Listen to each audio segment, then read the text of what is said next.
brother. I haven't made it over to get my soda yet. All right. That ain't soda. Well, I know what you're drinking. I'm not naive there, Jetty. All right, Yeah, give me a it's second, ultra. guys. Got We'll it. do it. Yeah. good. It's fruit punch, Ladarius.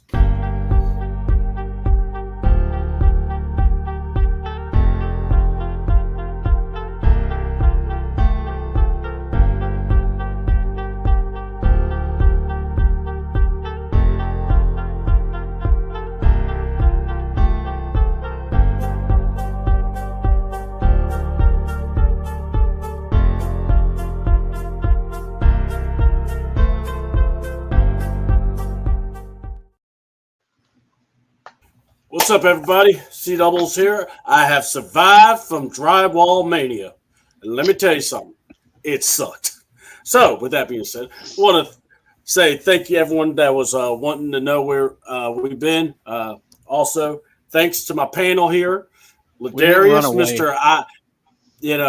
Well, I know y'all didn't run away because, Ladarius, who, bowed out gracefully at our show, then, I look on X, I see him like in a 12-person panel, and I'm going, "Oh, dude, Jesus, way to go!" I mean, bro, you were like in a sandwich of some hotness too. By the way, very proud of you.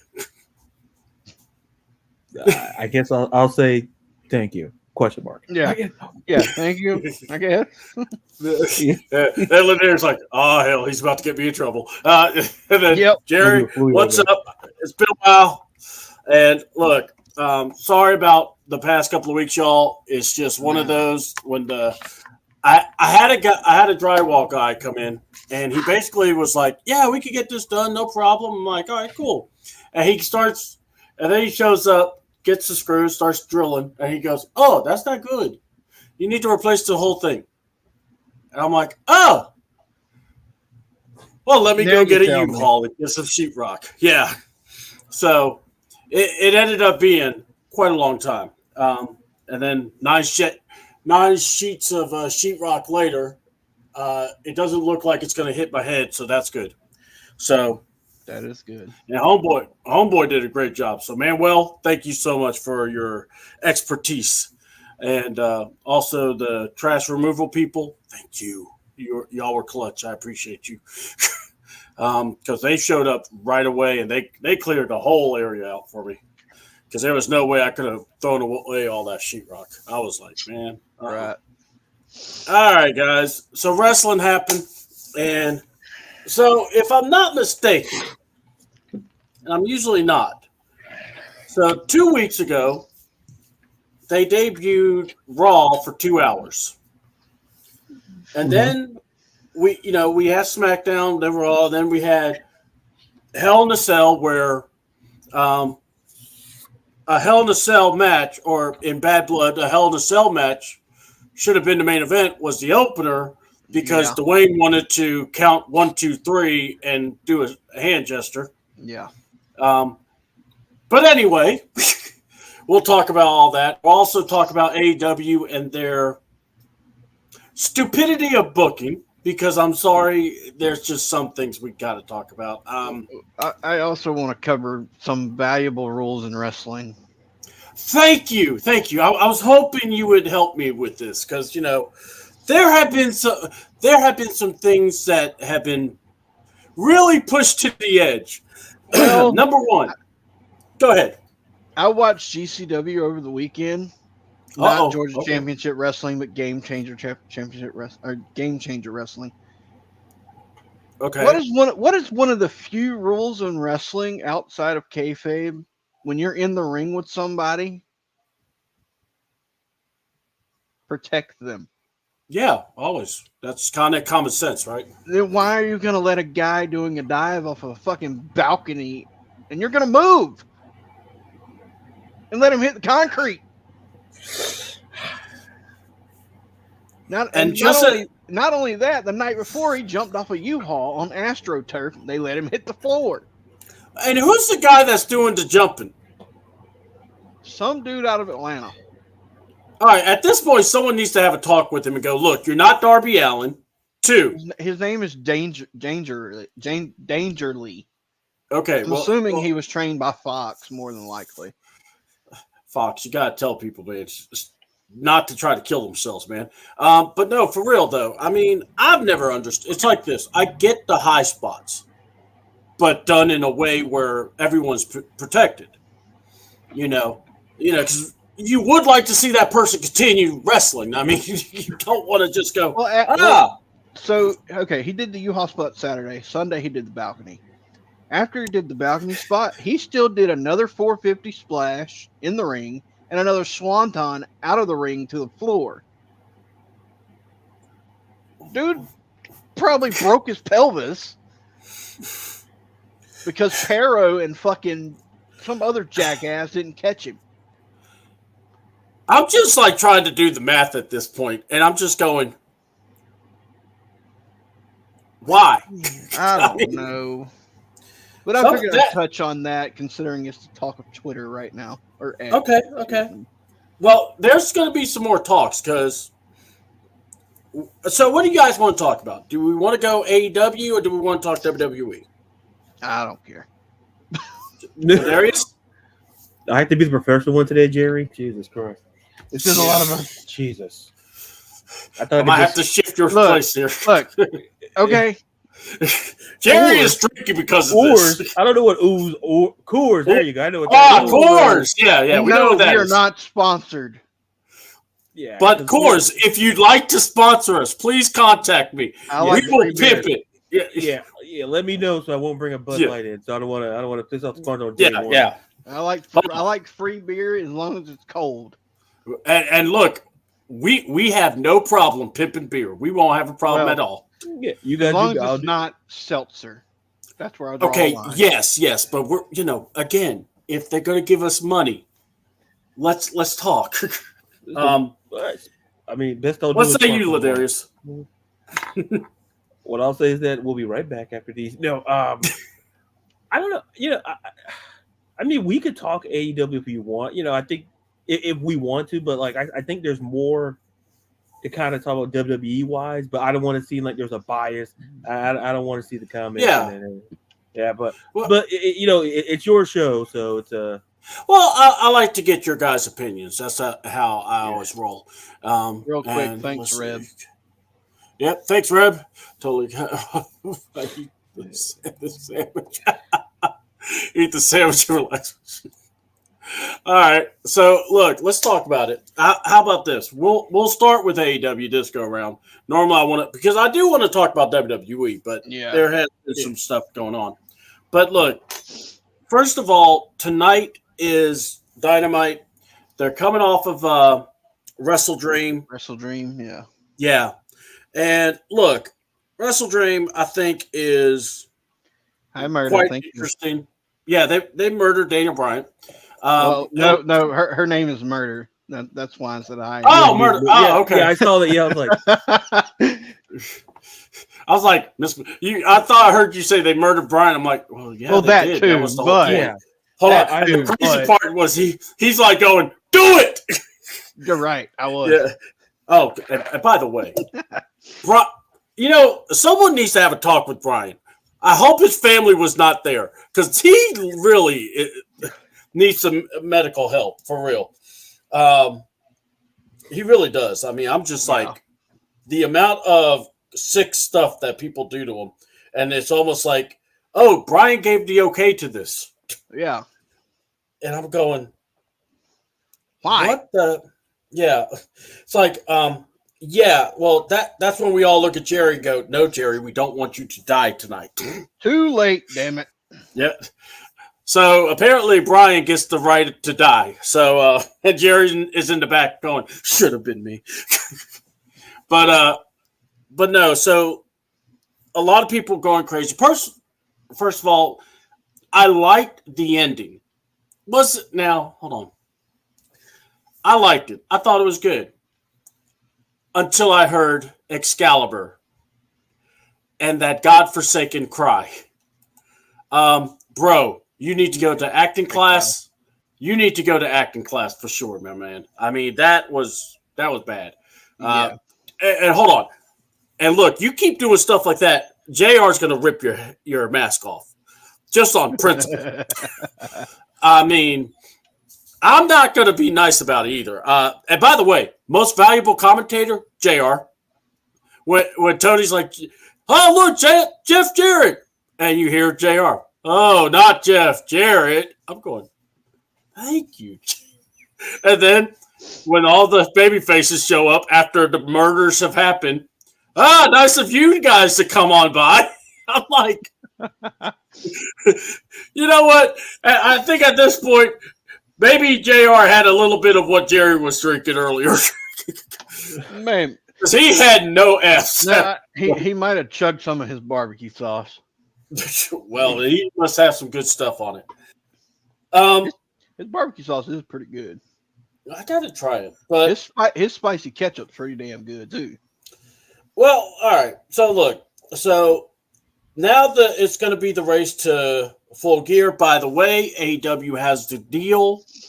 Congrats to them. But I think my thing I've said before, and I don't know about how y'all feel, but just because you have the deal don't mean you've done anything. You now have to try to. You had the deal for CW too, and you lost that motherfucker. Yeah, you did. God damn, you ain't lying. I mean, you got to be able to keep continuing what you're doing. Right. You know, you got to try to develop and build more stuff.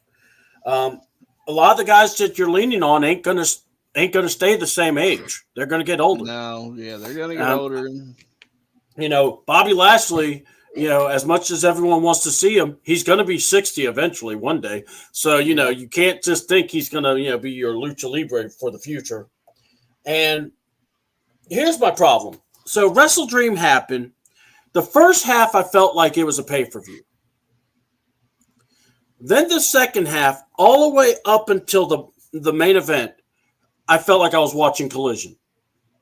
Am I the only one that thought that? I didn't see the pay-per-view, so good for you.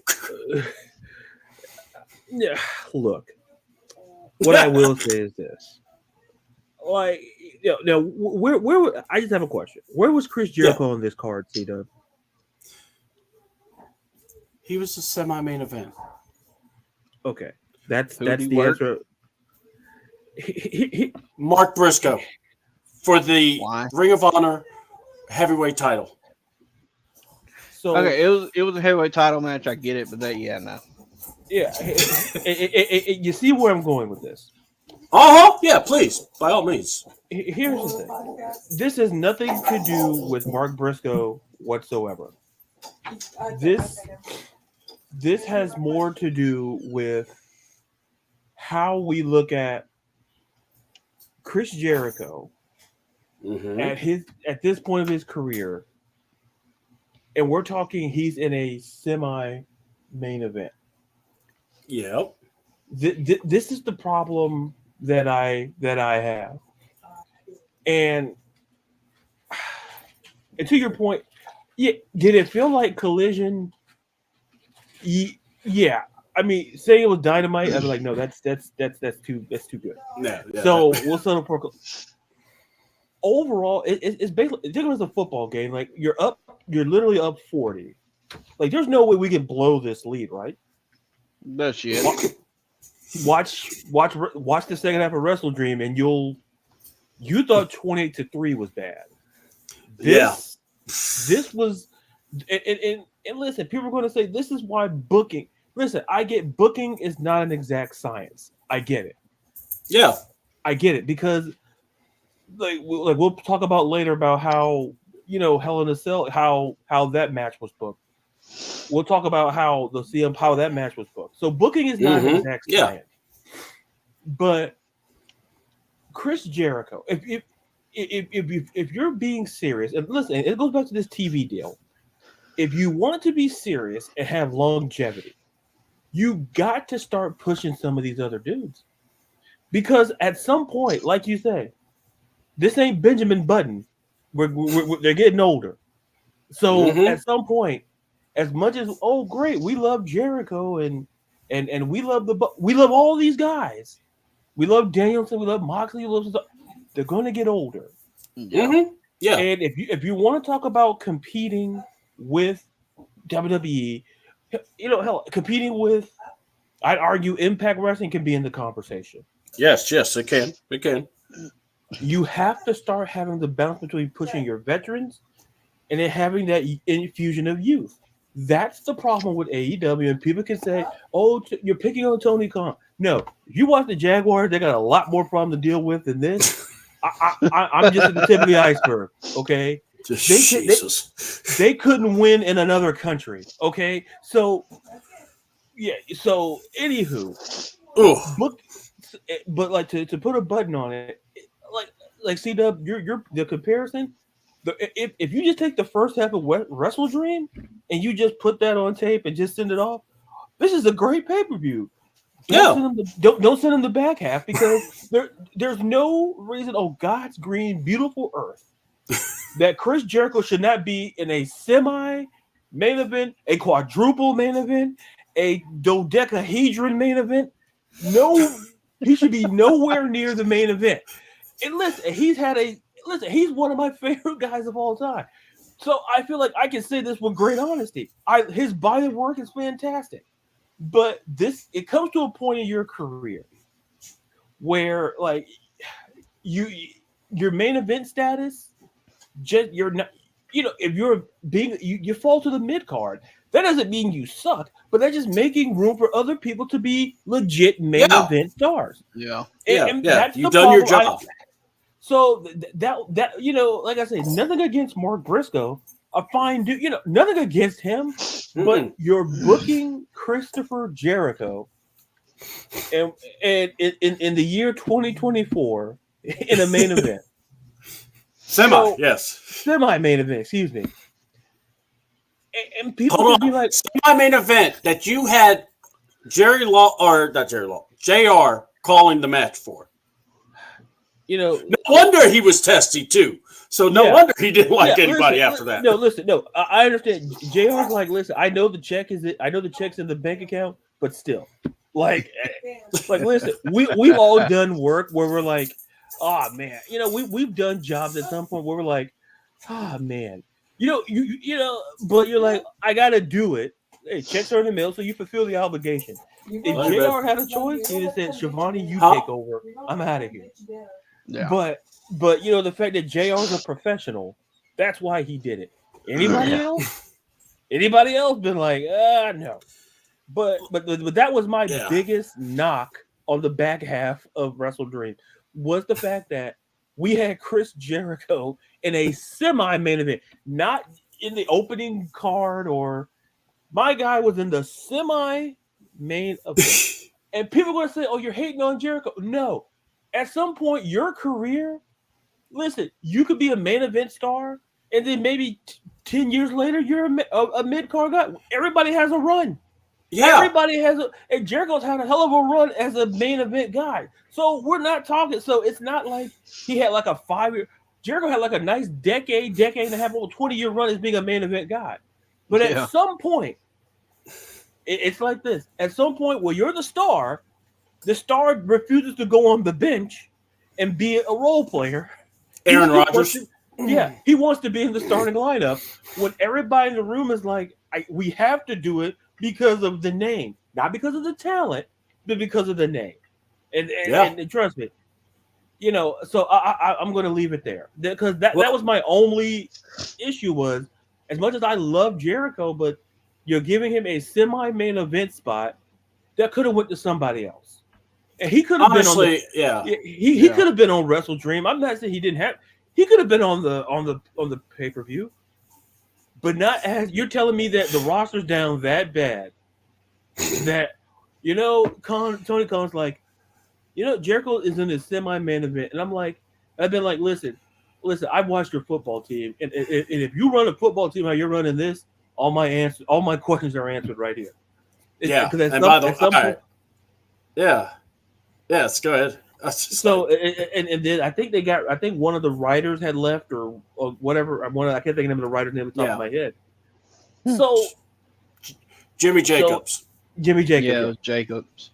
So, which I really don't know why he left. I mean, don't worry, we'll go there.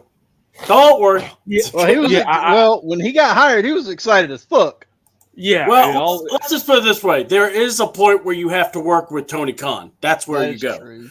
Right. And then you realize, let's say hey to Ron / April. He needs to go back to TNA. Hey, Renapel? Renapel. Or, careful, that's a little bit close to the R word. I know. Yeah. I know, Jerry. I read that. I don't want to get a strike. We don't. Well, we don't need a strike. Did anybody see the pre-show?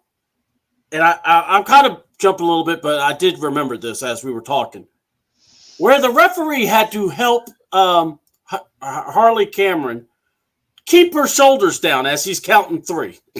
No, I didn't see that. No, it's on Twitter. We got to find it and send it to you. It's hilarious. But yeah, he goes and it's the senior referee at that. And it's against Anna Jay. And it's like he goes, oh, let me put your shoulder down. And then 1, 2, 3, ring the bell. I'm like,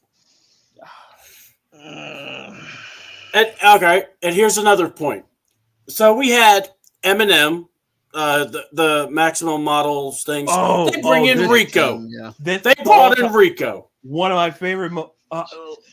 Favorite. It was okay.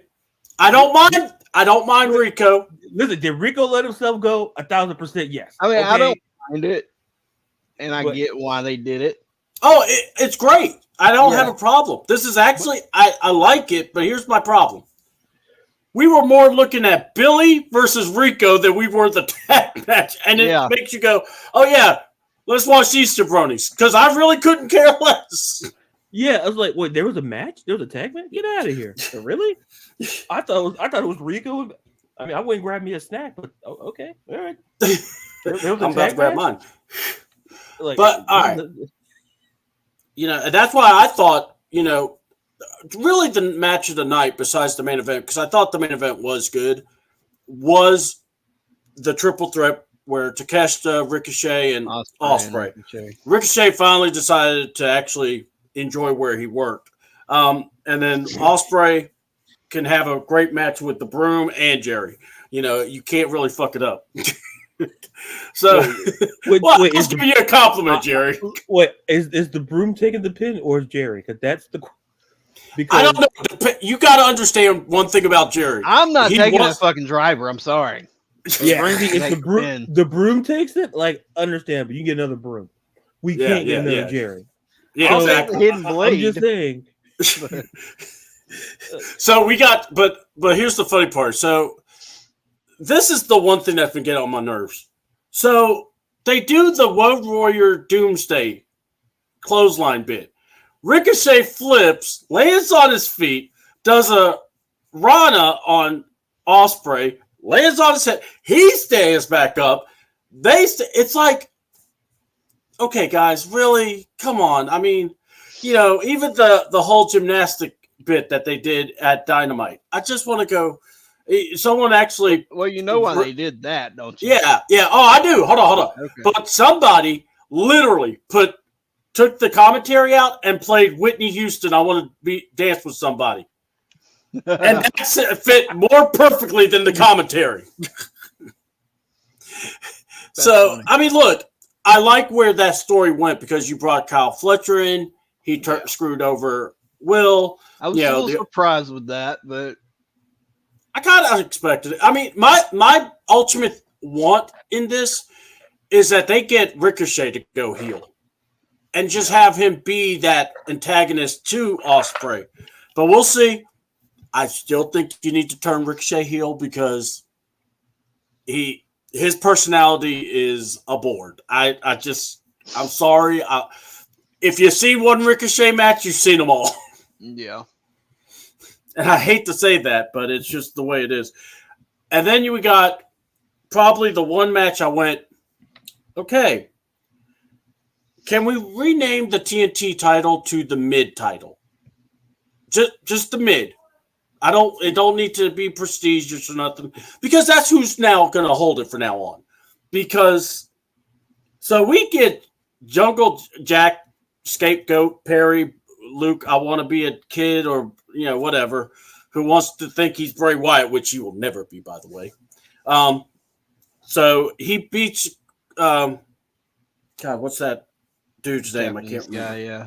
Japanese guy. We'll just say Japanese guy. I don't know his and name. then either. Kosaki, Shibata. Right. All right. And then we are not trying to be wrong to people. We just don't know sometimes. I don't know. Listen, we don't listen. If we just connected to something we love, Shibata. I have a hard enough time pronouncing English names. Yeah, I know. It took him a long time just to say Shauna. Not really. No, that's good, brother. It's like you to give the weather forecast. So now we good. No, I don't want you doing weather, man. The weather's been kind of crazy, man. We don't want you to get lost in space. So, but no. Then they bring in MJF, which I really actually was happy about because you miss him. You could definitely tell you miss a guy like this. Yeah. All right, and I'm like, all right, and he's about to beat down. He unveils the diamond ring that he found at the the repo store, or Tony Khan had to buy it. Make another one. Yeah. And you hear a familiar tune. Now, I love the memes I saw on this, where if you're running away from this skinny guy, you're the wimp. But anyway, that made me laugh so hard when I saw that. But the funny part was when I saw that, but he runs down, chases MJF away, and the crowd's going crazy, and I'm going, wait a minute. He's the devil. MJF took him out, and now he's the good guy. It's AEW booking at its finest. Well, it's also really hard for Adam Cole to be heel. Yeah. Jerry. Come on, Jerry. It we really know is. Adam Cole. No. Cole could be a heel anytime. No, Jerry, come on now. No. Look, WWE, he got cheered. He's the best damn heel. Club, he got cheered. Every faction he's been a part of, Adam Cole has gotten cheered. Yeah. Good. Yeah. I'm not gonna say it's like the John Cena effect, but no, I'll be right back. It's not. Keep going. But it's to the point where, like I said, I didn't mean to cut you off, Jerry, but No, you make good. a point where it's there's some people who need to be turned heel, and just some you just need to leave alone. Right. And Adam Cole is one of those dudes where it's like, and a lot of that with like his entrance music, for example, the whole boom thing. That's meant to get the fans into it. The whole baby thing. Yeah, it's fan engagement. It's hard to get him as a heel. Yeah. He goes, baby, boo. Like you're like, no one's booing that. No one on this earth would boo that. No. As long as you're a face. And I think it's super hard because like I said earlier, I understand booking is not an exact science. But there's just some things that you have to go with the eye test and go, like, this person is good, we're not going to touch. This person, we may have to do something, and some weeks got to do a complete 180. Like, those are the three categories.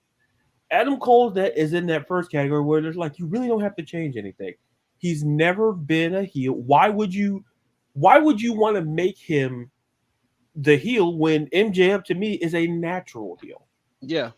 And there's some people who are just like pure natural heels, and you're like, and you see them try. Oh, we'll make them a face. Like it gets over for a minute, and then it goes back the way it was. Right, and I think with Adam Cole, it's not that I don't want to say it's not believable, but I don't think we as fans are not going to buy because we've always cheered baby and we've cheered boom. Right. Why in the world would we? In the world, boo it like C-Dub would say, Ricochet is a guy that I feel a heel turn wouldn't be the worst thing in the world, right? Simply because because some things can become stagnant, and I also had that theory about somebody else in W, but we'll talk about when we get there. But Ricochet is a dude where it's like if you've seen one match, you've seen it all. It means it's growing stagnant. There's nothing interesting, and it's not saying that Ricochet is boring. Right. It's just it's at some point you need a character shift, in the context of face and heel dynamic, and it's super hard to do. But sometimes you need to do it simply because not only because the fans are going to be like, okay, we're going to be tuned off. It's kind of like this. Remember when they pushed, Roman Reigns was pushed down our throats as a babyface. He was shoved down our throats like that one. You hated him. Yeah, like that one vegetable you didn't like. Like, here, you don't like Brussels sprouts? Here's more Brussels sprouts. That's how people were treating Roman Reigns until somebody had the idea and said, well, let's take that and make him a heel. But let's not only just make him a heel, let's make him a super heel. Exactly. And because the fans have shown, even when he did promos as a babyface, nobody liked it. Like, John Cena had to course correct him right there in the ring, like, this is how you do a promo. Yeah. And want to be the big dog, you got to learn how to do this. Yeah, like, you want to be the and people, and the look on Roman's face was like, yeah, he was fine. Like, oh man, he's right. And like, even the face looks like, oh man, he has a good point. And I think, and it's like, and I think that's the issue. And I think that, like I said with Ricochet, that the issue is that the babyface stuff is you can tell there's a limitation, and I think Tony Khan. This is where I say, like I said, I'll keep saying it. Booking is not an exact science, so I'm not blaming just like AEW thing. There's been some booking things in WWE that question mark. And I think, but go ahead, Jerry. And this is coming from a wrestler standpoint. Okay, you got Triple H and Shawn Michaels basically running WWE now. It's at the top of its bend in a long time. Wouldn't Tony Khan the smart thing? Oh, wait a minute. A wrestler's running that. It's doing well. Maybe I need to get a wrestler's input. I'm not talking about the Bucks. I'm not talking about Kenny. I'm talking about somebody like Brian or Nigel or, somebody that's a wrestler. Somebody who understands it. Yeah. Yeah. Even Daniels, for Christ's sake. Yeah. Yeah, which is shocking because he's right there. Like, that's the more like he's right there. Well, I mean, all three of them are. But and then again, that gives another. Okay, Daniels has done wrestling. That still keeps his foot in the door until his contract's up, at least, because his contract's been up. It's just he said that he's still sticking with them. Right, and he's not going anywhere unless he goes home. So why not just keep paying the man to do a job that's going to get you ratings? Right. Yeah. It's one of those makes. Yeah, because here's the thing, and I'll say this before I turn it back over. People try to. I think we're talking with somebody about this, about reinventing the wheel. Sometimes the wheel is fine the way it is. If you look, WWE, they're using like Triple H, like you said, Triple H and HBK, like NXT right now is comparable to AEW. It's been the best it has been since Triple H ran it. Yeah. And when you look at like NXT as the brand, it's like you could put it on par with the AEW to a certain extent. And they're doing I'd say you could put that on par with Impact. Yeah. So you could because it boils down to listening to the wrestlers, them inputting their experience, because some of the storylines you see today, all of us have seen it at some point in wrestling. But it's like the quote was like, all the world's a stage, just the players are different. It's like everything is the same, there's just the people playing the roles are different. And Tony Khan is Tony Khan's the type of guy who thinks he can do it by himself and thinks, well, I can figure it out. But listen, like my guy, we've known people that have lots of money and still not know what they're doing. Well, I'll give you a good example, indie-wise. And I know you probably don't know the promotion, but look at Southern Honor. Gary Lamb never ran a wrestling show in his fucking life until he started Southern Honor and got Dylan to book for him. And their show is arguably one of the best fucking shows in Georgia right now. Yeah. And that's saying something from a guy that, 6-7 years ago now, didn't know jack shit about wrestling. and has brought guys in like Kenny Omega and Jericho and Cody, and the list goes on, which a lot of that is because Dylan worked with Cody and Paige, but still, I mean, it's not hard. Get a wrestler's input if you're going to run a show, whether you're a wrestler or not. Yeah.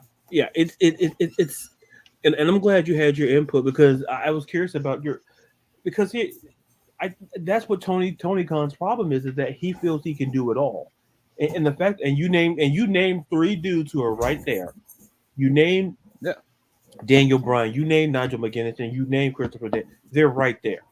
Yeah. And, like and like I said, I would literally argue that those are 3 of the best minds on that show that could run that show. Yeah, better than Tony Khan is doing. Right. It's just a matter of Tony Khan, and this is a huge issue with Tony Khan. How much are you willing to give up the booking power? Right. Because I guarantee you, if you give it to either one of those 3, your show's going to be better.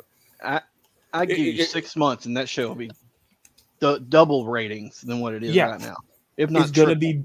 Yeah, it's going to be better. It's just that for someone like Tony Khan, who's a businessman, that's the ironic part. Because when you're in business, you want to surround yourself with people who are just as smart as you, just as knowledgeable, or even more knowledgeable than you on a product. Like Tony Khan may love wrestling, but he doesn't understand it. You need people who've been in the ropes, who've worked aspects in wrestling, who understand the intricacies, who understands what it takes to be successful as a company. And and it's not like you have to go outside of your company. You have 3 dudes right there who understand the business. He had 4 if he would have listened to Jimmy Jacobs. Yeah. And there's a reason why Cody and Punk. Yeah, Cody, Punk. There's a reason why people left. Because at some point, I'm not going to say it's like the Jerry Jones effect, but when you think you know everything and you want to run everything, you get your business, your franchise, or whatever, it suffers because of your pride. Because at the end of the day, Tony Khan can go on X and espouse the nonsense, but my guy, you're running a race that felt close, but it's not even close. Yeah. It felt close, and then all of a sudden, you're like in NASCAR. All of a sudden, WWE got you on that turn, and you never caught back up with them again. Yep. Like they got you on the turn, and they didn't even stop to refill. They just kept going. You had to go to the pit stop many times. WWE hasn't, because they understand. We book guys.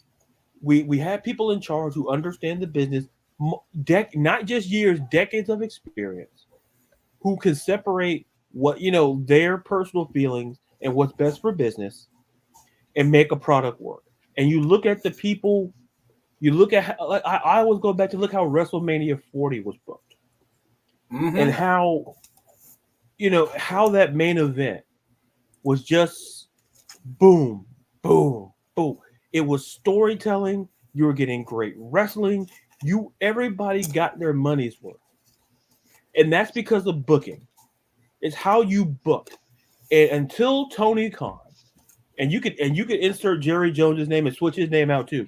Until Tony Khan gives up some of that power and let somebody else run it. Listen, nobody's saying you have to be out of the office or the building.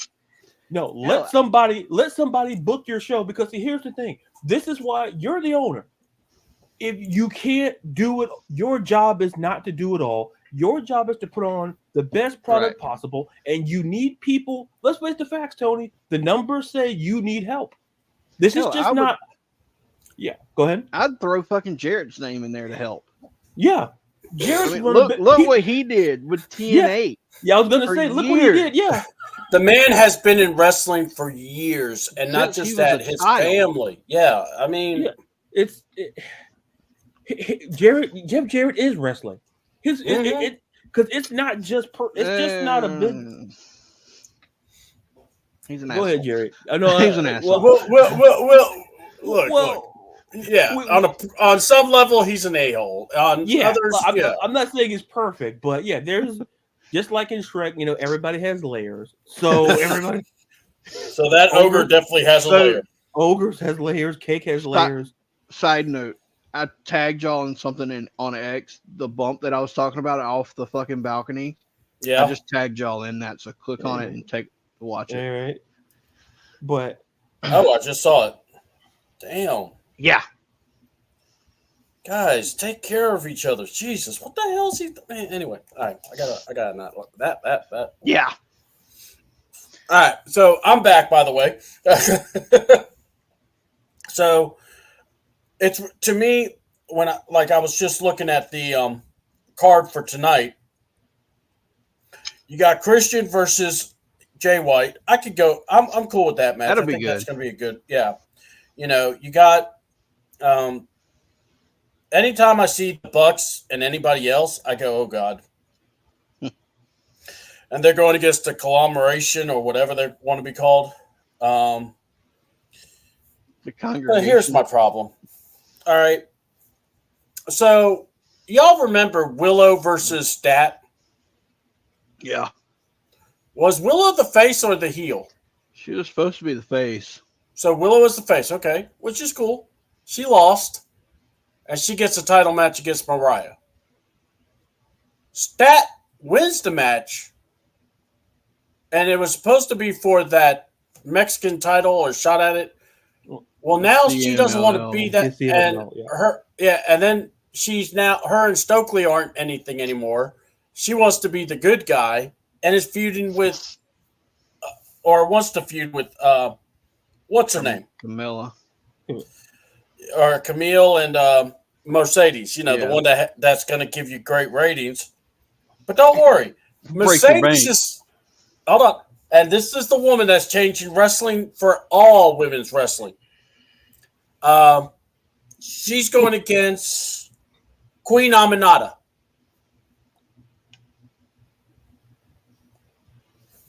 What the hell? Thank you. Nothing against Aminata, but why? No, nothing. But here's the thing. When you have a perfectly good Athena at Ring of Honor. What's up, Mike? Well, not even that. Not even that.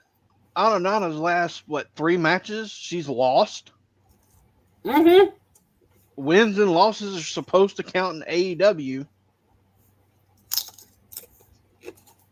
Yeah, we're talking wrestling, Mike. Oh, yeah. Weekly recast. Or recap. Mm-hmm. Yeah. And now here's the big I'm one. Still here. I did my ranting, so. No, you're good. No. I kind of want your input on this one, too, because this one kind of got me aggravated, too. Later in the show, Don Callis is all hot and bothered and excited because he got Lance Archer. Lance Archer, who has not done anything, but anyway, well, he's excited. All right, I get it. He's worked a trade big with motherfucker with Jake the Snake Roberts, and this is why I want your input, Ladarius, because here's the question I'm going to have. He used to tag with Jimmy Rave too. Yeah, if I could make a trade like this, then I think you can make any trade you want in sports, because Jake the Snake says, "Do you like surprises, Renee?" And she's like, "Yeah." He's like, "Well, you're about to be one." He comes out after the Flippy Boys had a match, a hologram beaten Commander, Fliptastic, gymnastics match. Yeah. I don't think I saw a wrestling hold, but that's another story for another day. So anyway, Roosh, another mask guy, and the Beast Mentos beat down. Oh, Mortos, my bad. Well, I like to say Mentos. The other guy is Roos's brother, or something. Dragalistico or something like that. Yeah, it's like his brother or cousin or something. They're family. Okay, you know how that goes. Yeah. So anyway, my question is they're all related. My question is this: was Roosh a part of the family, or was Roosh all right, gotcha. Was Roosh a part of the Don Callis family? Because I don't remember that. He was for like a minute Yeah. when they did like a tie-in thing. It was like Roos and his manager and somebody else. I and want Myles Don Garrett. and Hold on.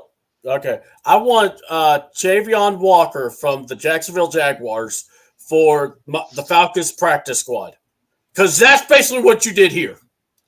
And then Jake the Snake comes out, and I'm going, bro, you're white. Calm is the that fuck you? Sir, no one invited you to the cookout, my guy. Listen, right. you are a Hall of Famer. And the only reason why hands are not put on you is because of that fact. You take that fist, you unball your fist, you put it in your pocket, and you get the hell out of here. Because don't you ever, like Jake, if you see him on the street and you do this, you could be, it could be, oh yeah, fist bumps are cool. You, sir, here's the book. If you want to say what's wrong with this picture, Jake, I want you to watch this. I want you to no, Jake, stay here. Now I had the tape here. It just happened, but here's the video. Now, what are you doing wrong? Everybody else, yeah, but what are you? What is this? Like, even if you went like that, I'd have been like, yeah, I wouldn't have liked it, but you doing this? Like, Jake, what was the goal? Like, like in your mind, in the recesses of your mind, all the cortexes in your lobes and all of that.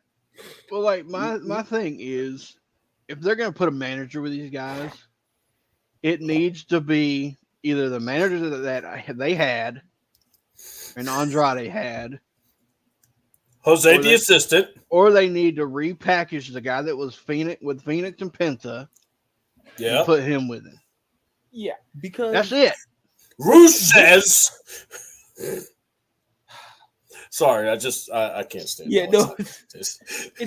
But I'm saying, like, those are the only two Hispanic managers in that fucking company. Yeah, and you still get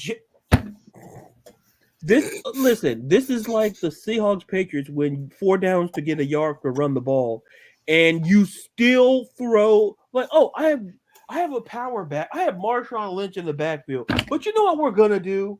Russ, we're gonna throw the ball. We're gonna throw it. Like, I love Jake. I love Jake to death. Yeah, this is nothing against Jake, but you put that fist and you put it away. But that's like putting and nothing against Owen Hart. That was like putting Owen with the fucking nation. Yeah, listen. All I'm gonna say about that is like I have mixed feelings about that because I love the hell out of it. Didn't make sense. Like, listen, was it out of place? Sure, but it's it's like I walk into a saloon. Hello, people. It's like, are you lost? No, I came here to get a drink. Are you sure? No, I'm pretty sure. Like, what are you saying? Like, what are you saying? Like, are you saying I can't sit here? I'm assuming you sell beverages. I want a beverage. But what? Yeah. It's like, and then, like, even I would read the room. Like, that's the moral of the story here, kids. How do you get yourself out of situations? Read the room. Like a grown man and a grown man and Jake Roberts. Not only did he not read the room, he didn't read anything. He just said, "All right." Like if he put the fist up a little bit higher, it'd have been like, "You gotta go." Like then he would have been a whole nother dynamic, and then Shelton Benjamin would have had to come out like, "Wait," and then Lashley would have came back out. Lashley, you weren't supposed to be here tonight. No, I saw this and I left gorilla position. I was in gorilla watching this, and I can't. If I have to be the heel for this, I'll be the heel because there's no way that Jake's going to be the face in this, but if somehow he is. Tony Khan. Well, there you go. That's the name you have to look at because that's the only way this makes sense. Yeah, it's in Tony Khan's head. I mean, look, he's in love with Hologram. A guy that looks like the putties from the Mighty Morphin Power Rangers. Yeah, those do not disrespect the Mighty Morphin Power Rangers like exactly. that. Like, I did not disrespect the Mighty Morphin Power Rangers. First of all, I disrespected the putties. I got Jerry's back here. Listen, the Red Ranger. Listen, I was a fan of the Red Ranger. And green and white. Green and white. Hold on.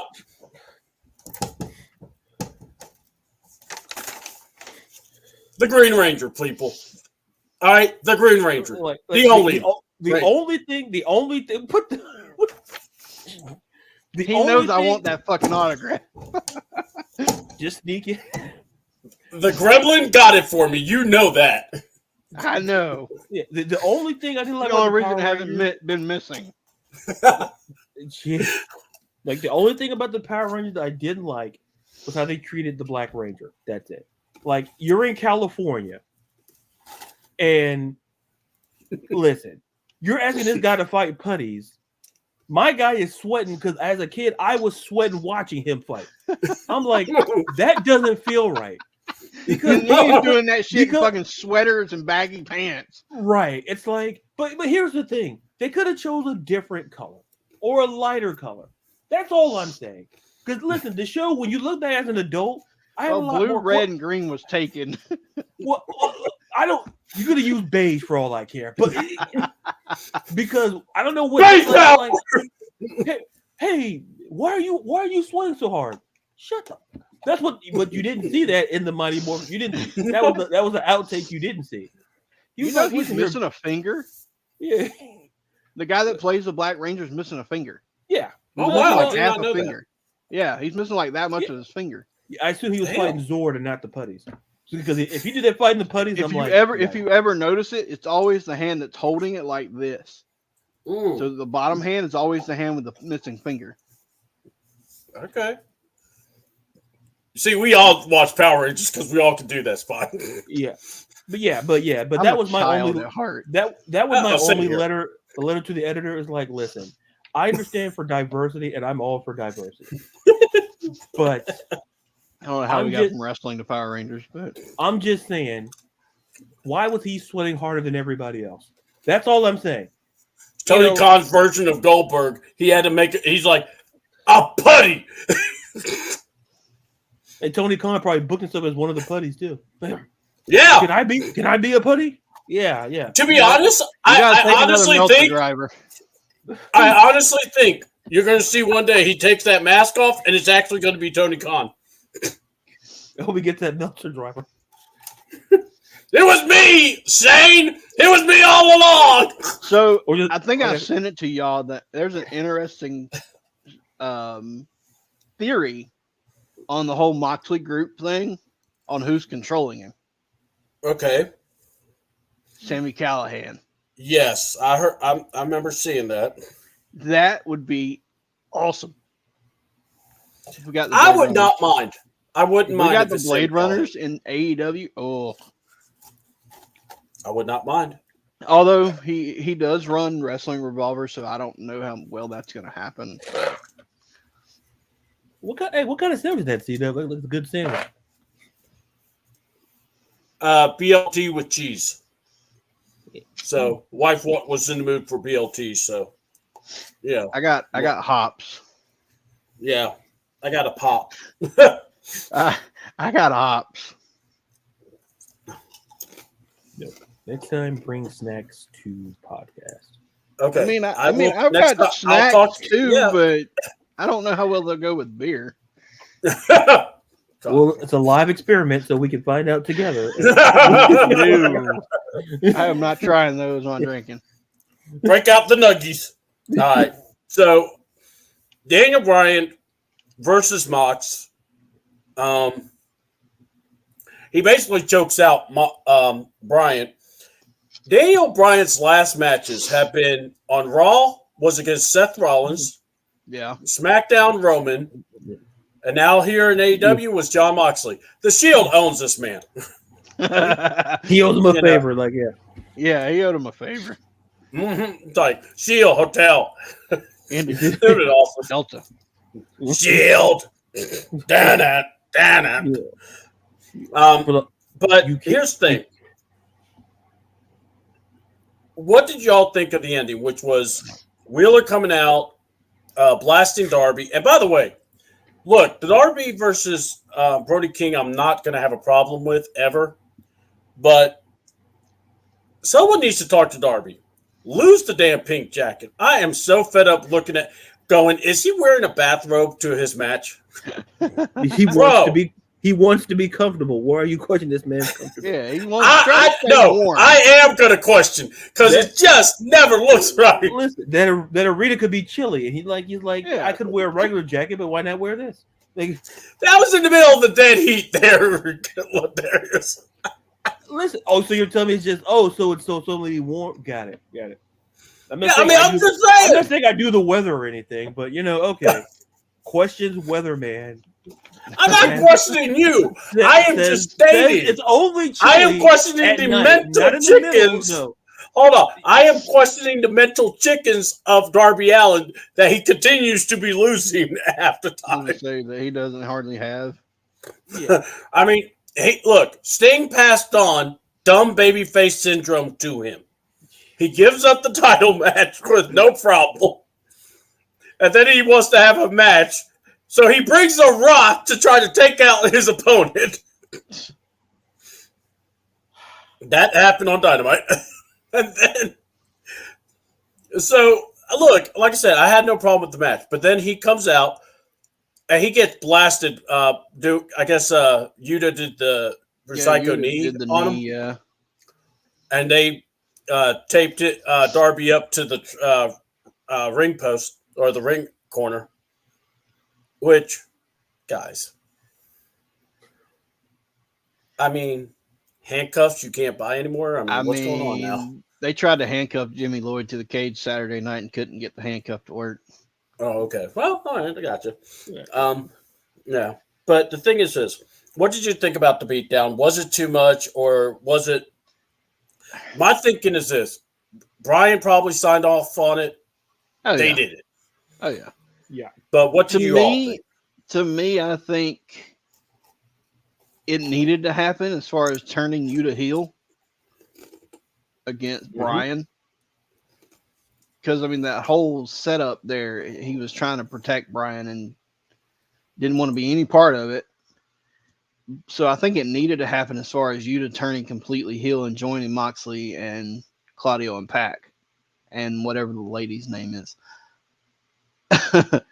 So yeah, that's my take on it.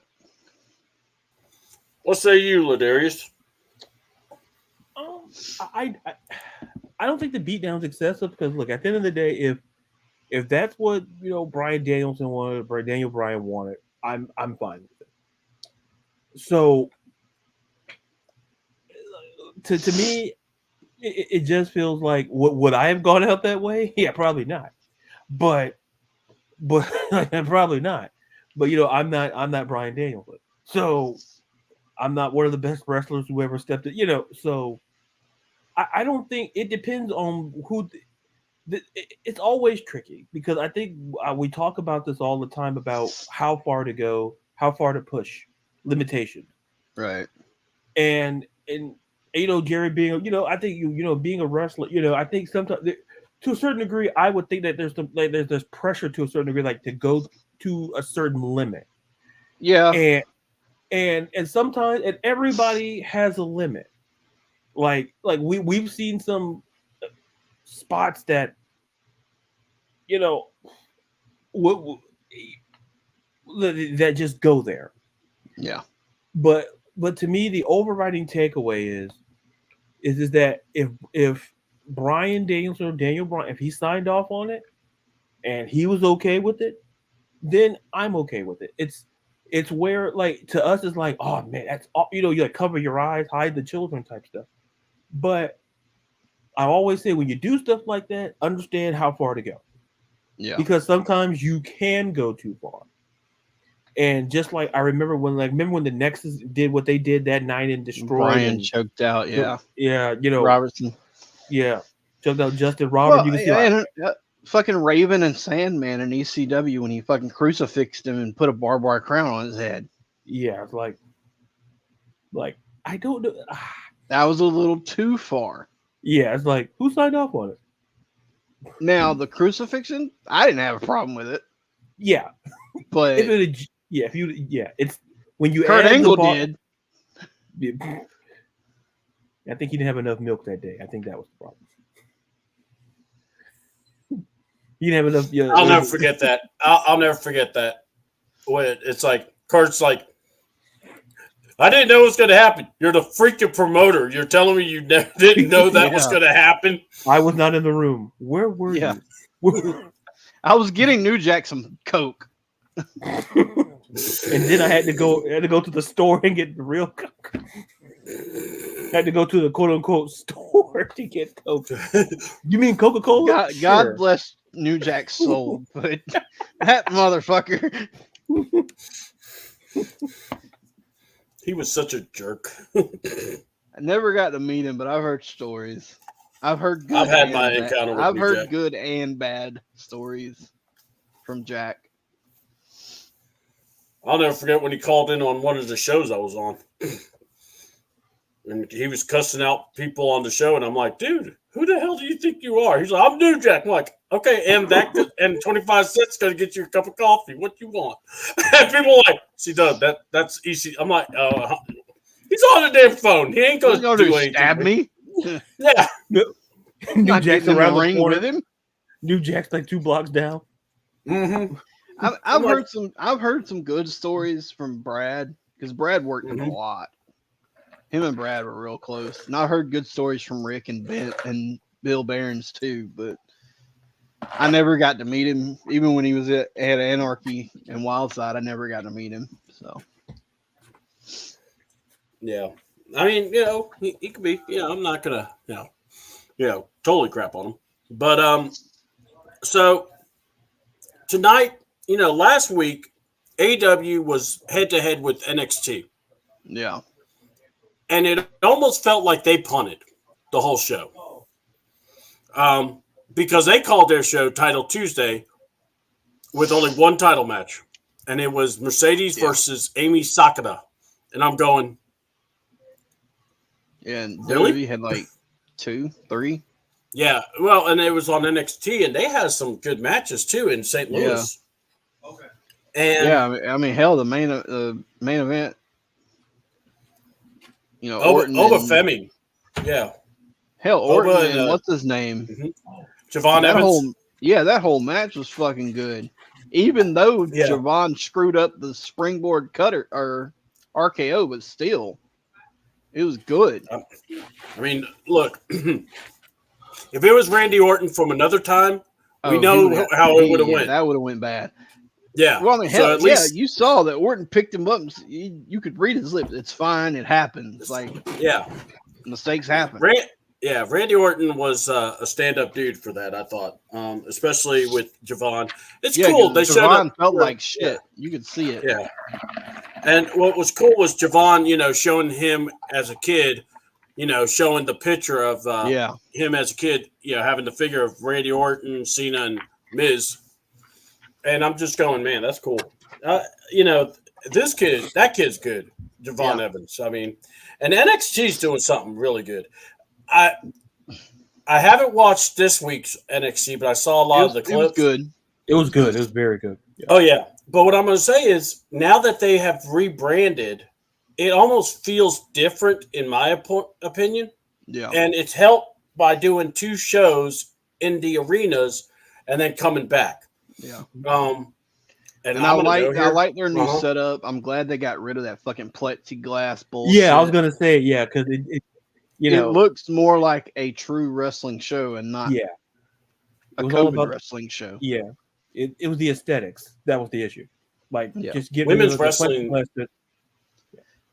Yeah, go ahead. I got to go here. Women's wrestling is live and well. You had Thick Mama Nikita Lyons back.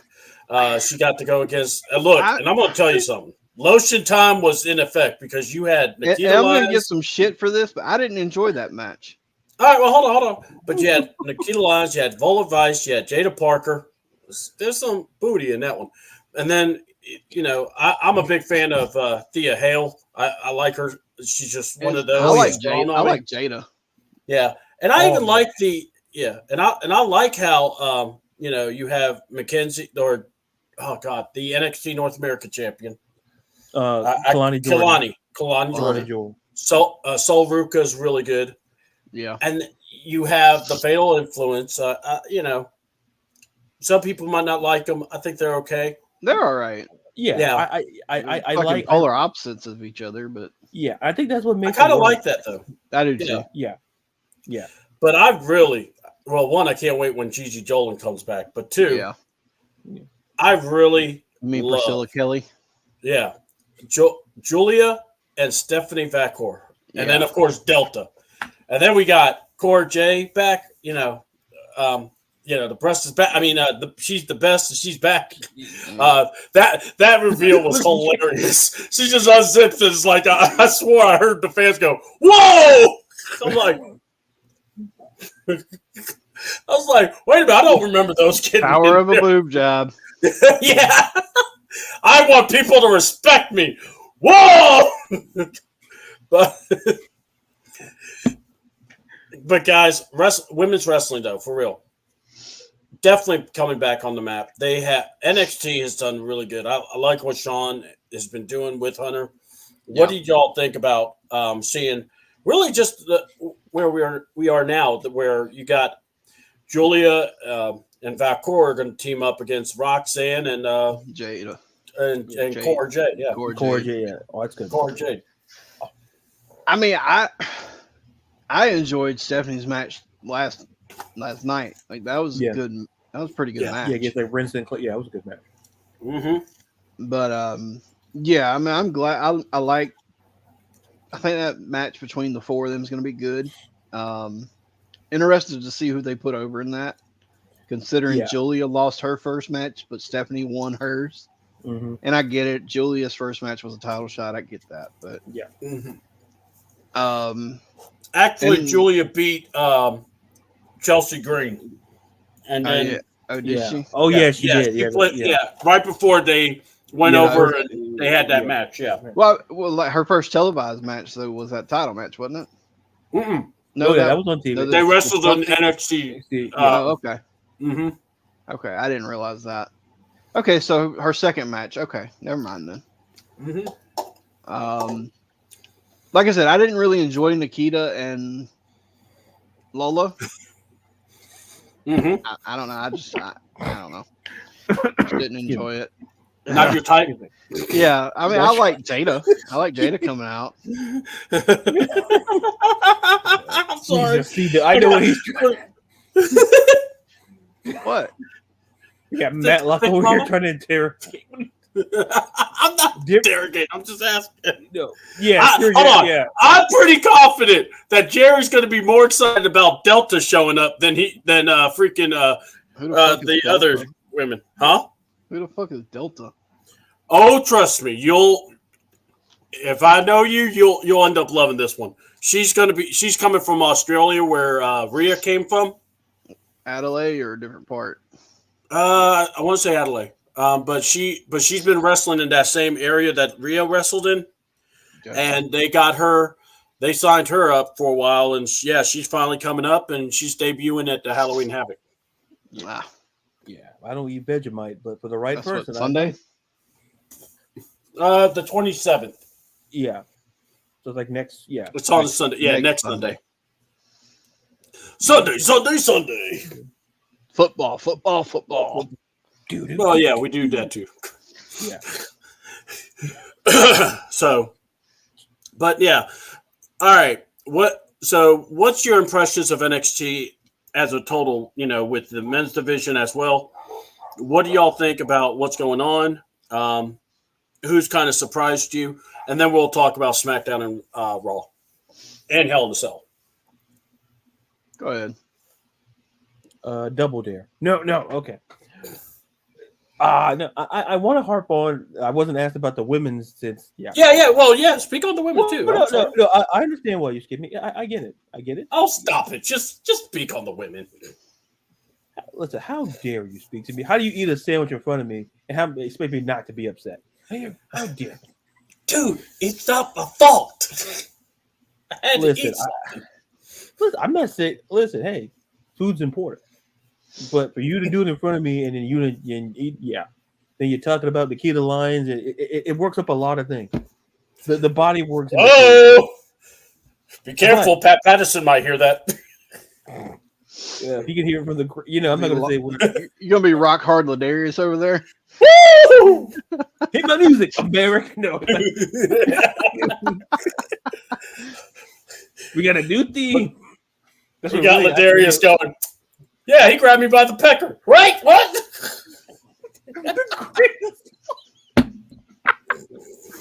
I had to pause because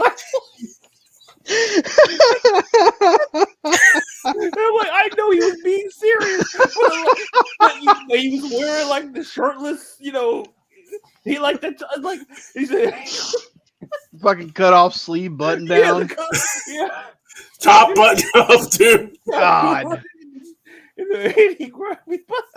I'll be right back. And I knew it was serious. See, the thing is, I knew it was serious, and I'm like, "He got me by the pecker." I'm like, Tony, you've been around too long not to know other words for that. You could have said Johnson. You could have said anything. You could have said the magic flute. You could have said other things besides. He grabbed me by the magic flute. Wait, what? You grabbed me by the flute. He was playing some. Whoa! Oh, anyway, let's get this train back on this. Let's get this. Yeah. Let's go back on. Let's talk about the women. Let's go back on the main road. Here's the thing. I think when I look at what as someone who covers women, talk. When I see this roster, and the biggest thing was that how is this going to look now with the addition of Stephanie Vicor and with Julia? Like, are women going? What's going to be? Like I don't want to even say pecking order, but thanks a lot, Tony Allen, for making pecking. But anyway, but I think what they're doing now, and to your point, I think like Jerry said, like Jada Parker is one to watch because I think Jada Parker.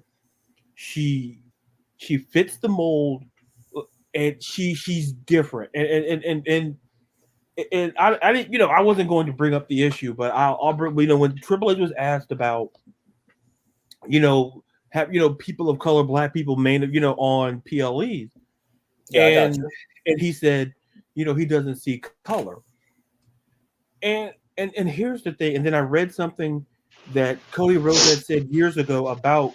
When about that, about saying you don't see color, about when because his wife, Brandy, and said that basically by you saying you don't see color, you don't understand the problem. And here's the thing: when I look at the roster, I look at NXT is a legitimate third brand first and foremost. Yeah, and I look across the board. There's talented people. There's talent all over the board.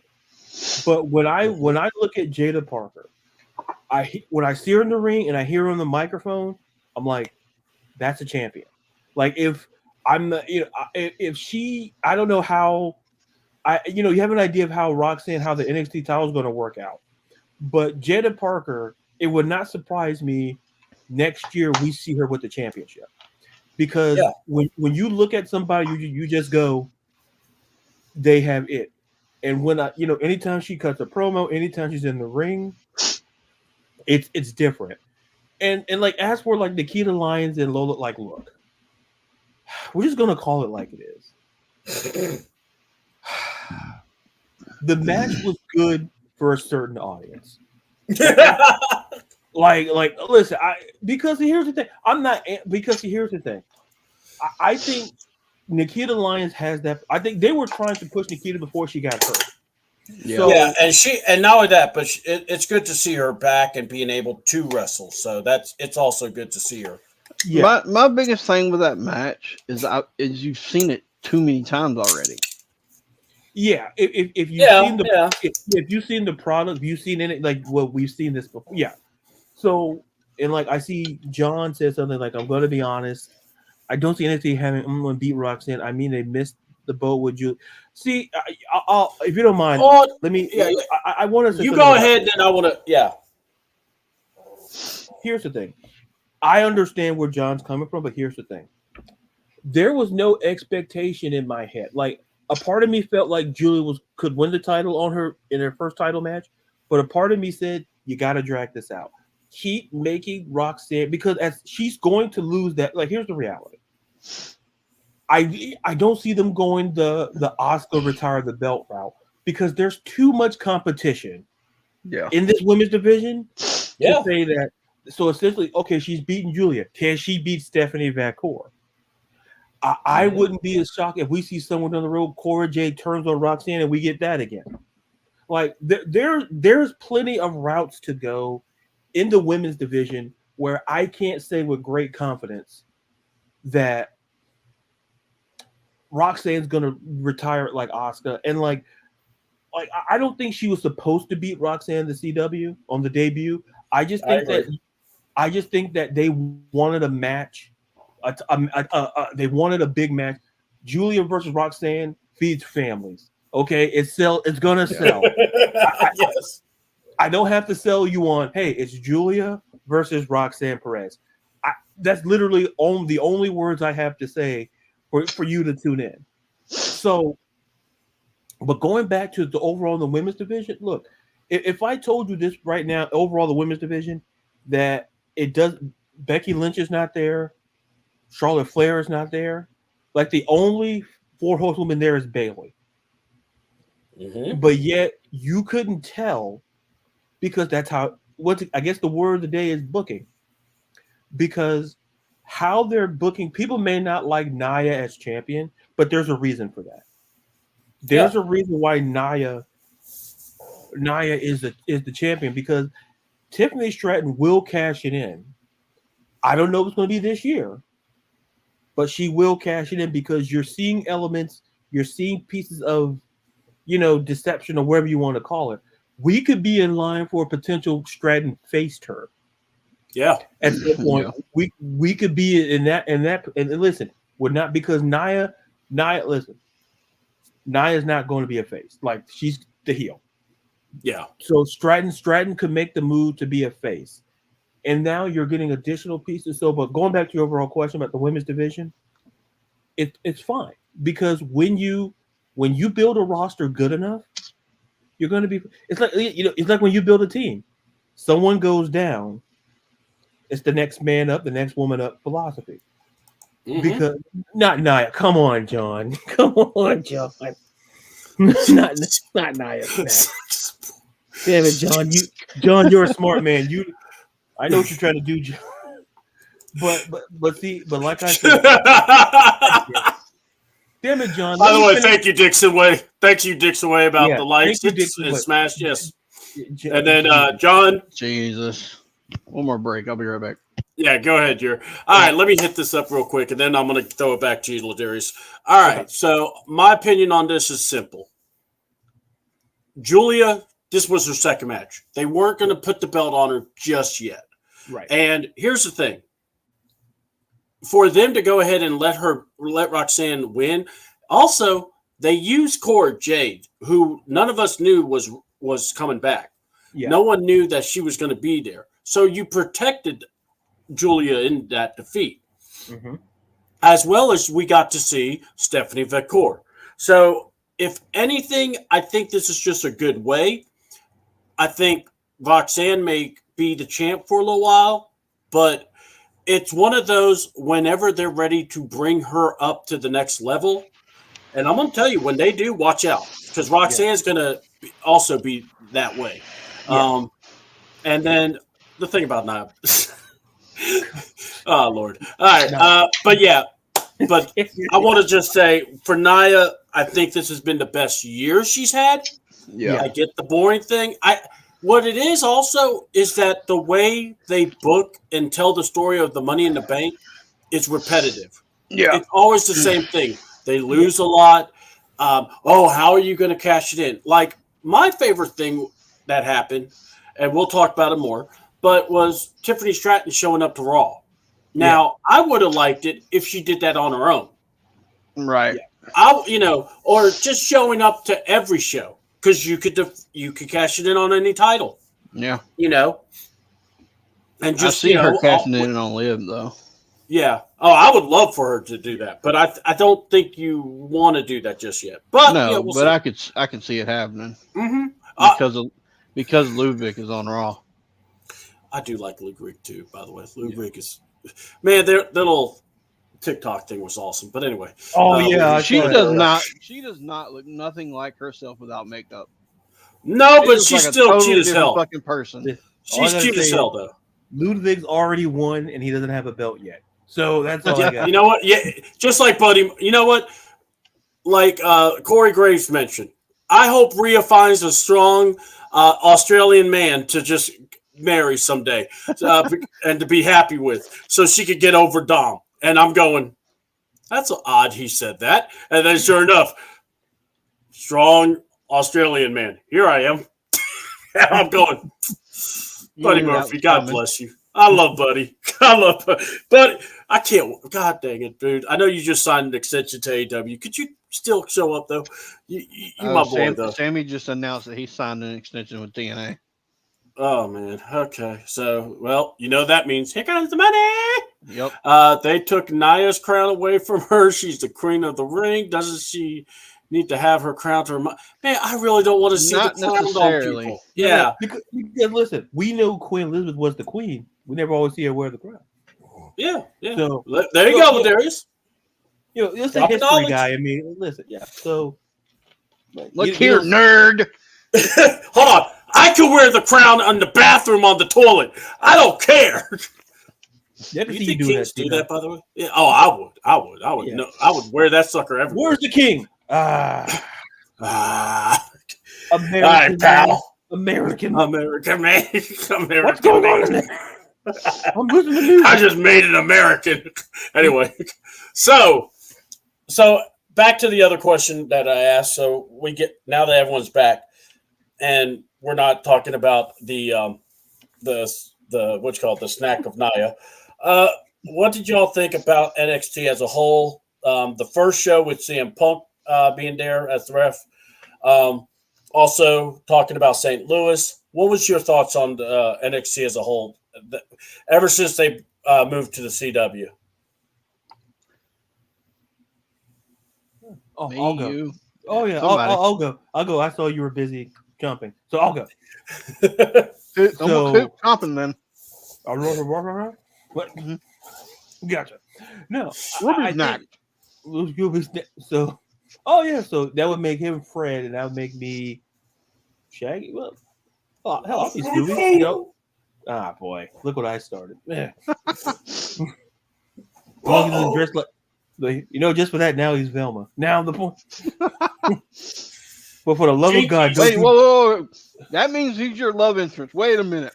Oh! I'll write myself out of the story. I'm the booker. Well, she's supposed to be Les now, so Anyway, so you were saying? I'm writing myself out the story. That's what we're saying right now. Because Jerry. No, you have to finish your story. I'm not Cody. Listen. Wow! I have family in Georgia. So listen. I have no connection to this.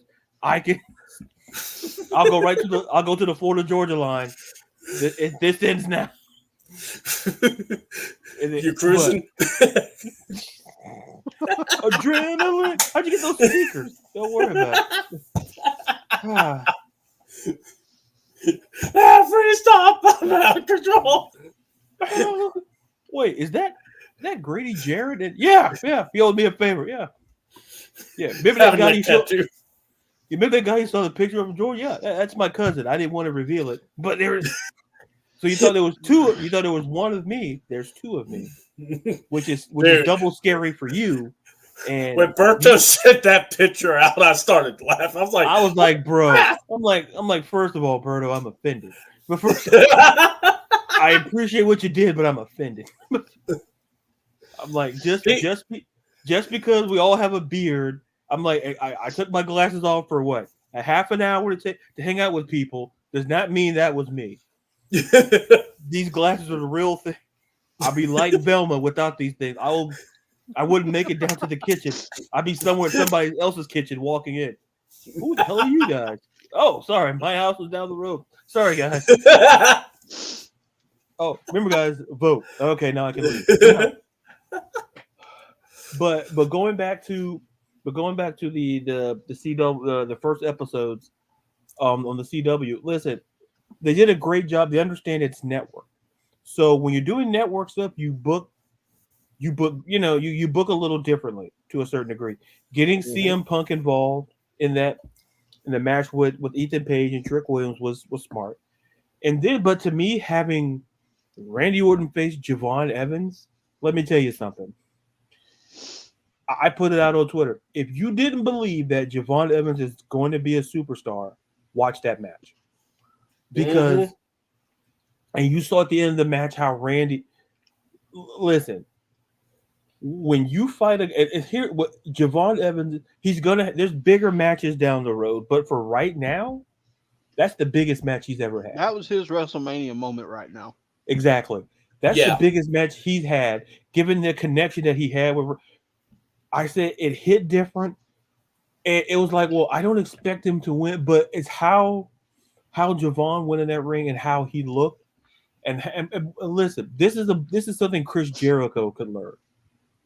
It's called how you put over talent. Don't the reason why Randy Orton was the main event is because it was in St. Louis. Yep. So you're not going to to see like the Ethan Page Trick Williams match. That was the main event because it was in Chicago. Yep. So there are exceptions to having preemptive, older. But the overall point is this: having putting the belt back on Trick and then seeing the match they're going to have, the Devil's Playground match.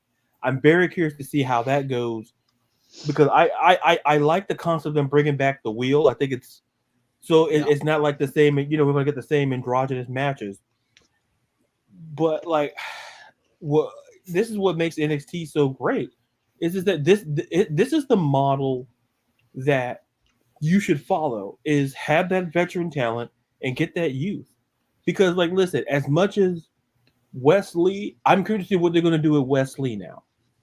Yes, but that's the question. Is okay, well, we know the match with Zachary. Well, we know he's done there. And he did win, the triple threat match. And so directionally where they're gonna go there. But something else that kind of stuck out to me overall is first of all, I'm gonna just say this off the record. I don't know who does Lexus King's hair, but you need to stop.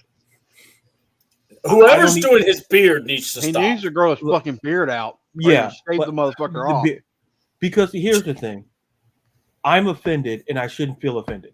So, if you're going to go full on, make a decision, make a life decision is all I'm saying there. But going back around, I just want to listen. Obafemi. Oh, I'm all for that rematch, and I was a bit shocked that he lost to D'Angelo, but I really wasn't given the way they kind of built Tony D'Angelo. Oh, you got a hey C-Dub with some hearts there. Oh, that's Where's my hearts? What the fuck? Yeah. Hey, Bree. Hi, Bree. Yeah, we'll wait. She's actually part of. She's actually one of the YouTube content creators. One of the best ones that I've been around on YouTube. She covers football and the Atlanta Falcons. And guys, you definitely want to subscribe to her channel. She actually really comes up with a lot of fun stuff. So can I get some hearts as well, Bree? I feel so that makes me feel that C-Dub, this is gonna be like another Netflix documentary if it does. She's never gonna come back. She'll come back. She's a good person. She's awesome. Yeah. So me and Jared will just head out, and then C-Dub, you can just do the outro, and we'll be no. Let's play American Males on the way out, and then we'll be. I will not do that. Jerry might like that too much. Hey, I got hearts. Oh, Jerry got hearts also. It's the beard. See, I told you. Yeah. So this is just a prop. Ladarius, you going to get some love at 2 stops. I'll be so petty. Don't worry. I can be petty, pal. I think if we were anything from this show, that's pettiness too. Oh, Ladarius has got some hearts now. Well, we can end the show right now. I'm good. I'm good. Thank you, Bree. We love you. We love our What did I say? Oh, commenters. trick. Oops, I spelled it wrong. I don't care. I don't care. Right. All the right LAD. Yeah, you know what? I'll get that name changed just to make it. There you go. She fixed it. Yeah. There we go. Just for Ladarius, our superstar. Let's put the L in there. Why? Because a woman changed my name, and you're going to do it behind that counter, pal. But yes, go on. Overall, now I'm kind of curious now. You know, after Halloween Havoc, what happened with Ethan Page and Trick Williams? Yeah. Because I kind of feel that when Carmelo got the call, I understood why Trick stayed behind. That I understood because I think they wanted him to be champion, build him up to be the star. Because that's the model. That's the model, and it works. So, but with Ethan Page walks in, I wouldn't be shocked if he was on the main roster sometime next year either. Yeah, because the thing with the NXT roster, it's not seen as like AAA ball or like, you know, it's not seen like it's not in the big leagues. It moves you from it kind of, I don't want to say it's a lateral move, but it puts you in a position where now you're in front of a different crowd every night. Yeah. And that, and not saying that the NXT, not saying that doesn't work, but I think Jerry mentioned it. Having you know, NXT go to Chicago and St. Louis made a difference because now you want to see how they're gauged outside of Orlando. Like, how are they received? And to that point, like with Ethan came from AEW. Yeah. He was already working big arenas and you know, stuff like that. So he has that. A lot more empty seats. Well, still, he has that background as far as working big arenas and big crowds. He just has to learn how to do it on WWE's side. Yeah. And that's I think it's kind of like Jade Cargill kind of figured that out. Right. Like Jade Cargill figured that out, and I think that was to your point, Jerry. It's just Ethan Page comes in with it. I think they're trying to figure out, like with Trick, kind of establish how over he is. Yeah. And I think when they're looking, so it's a matter of time before they get the call up. But like I say, in NXT's roster, you can compare. I think Jerry said you can put up against Impact's roster, in AEW's roster. It's that good because HBK, Triple H, they understand. It goes back to booking. How you perceive it's like this. They listen to the wrestlers because they have ideas. And you have conversations about because you're a character, because you're the one going to be that character night in, night out, week in, week out, month by month. So, like I said, this NXT roster is full of future champions. I think we'll figure out more directionally after Halloween Havoc to get, especially to see what happens to Obafemi. Yeah, specifically. What say you, Jared? What do you think about it? To touch on the end of what he was talking about, like. You have wrestlers running a wrestling show. Yeah. Like they know what it takes to get over. They know what it takes to make money. They know what it takes to be hated. And they're listening to the guys and girls with their ideas. Yeah. Even Jerry. They're good. Look, bring. Even Jerry was smiling. I was trying to read it. Yeah, so I'm walking in the neighborhood listening to y'all, and I hope y'all don't make me start liking wrestling. If you start liking wrestling, we will welcome you to our. You come on the show. Yeah, we will wrestle all the time. We won't say nothing. You come on the show, you do you. But you enjoy it. You enjoy listening to us. They listen to the wrestlers with their ideas, but also say, okay, well, that's good. But here's how you make it better. And they run with it. But as far as their first shows on CW Network, the Chicago show and St. Louis show, they couldn't have had two better main events for both shows. Especially with Punk being the referee for Ethan and Trick, and then Orton working Javon. That was, the perfect two endings to those shows. Yeah. Did you have some ink moments? Yeah, sure. Probably. Yeah, you were going to have that regardless. I mean, you had, your promo spots in the show that you really didn't need. Like the promo with what was it? Tat, the fucking crazy chick with the dolls. Oh, Tatum Paxley. Tatum Paxley. I like her though, man. I do too, but you didn't need that. No, but I like seeing her. She's kind of crazy. I like that. But I'm just saying, like, there's moments like that you didn't need that could have been filled with making a match better later on in the show, or making a match for next week or something like that. Yeah, I mean, we could get Tatum Paxley versus Jada Parker given their interaction. Yeah, right. Yeah. And I mean, there's that point there. Yeah. Like, you could have set up a match right there. Yeah. And they may have. Actually, I think they did. Yeah, and here's the thing about that. Be a match. Yeah. Well, not just that, but think about it this way: like, you had Oba, right, and Tony D, and I'm going to tell you that interview actually did more than their reciting Rocky 3 script. Thank you. Yeah. And by the way, funny they did that when CM Punk's in the building too. Yeah, I'm like, tell me Punk's wasn't in on that. Yeah, I was like, and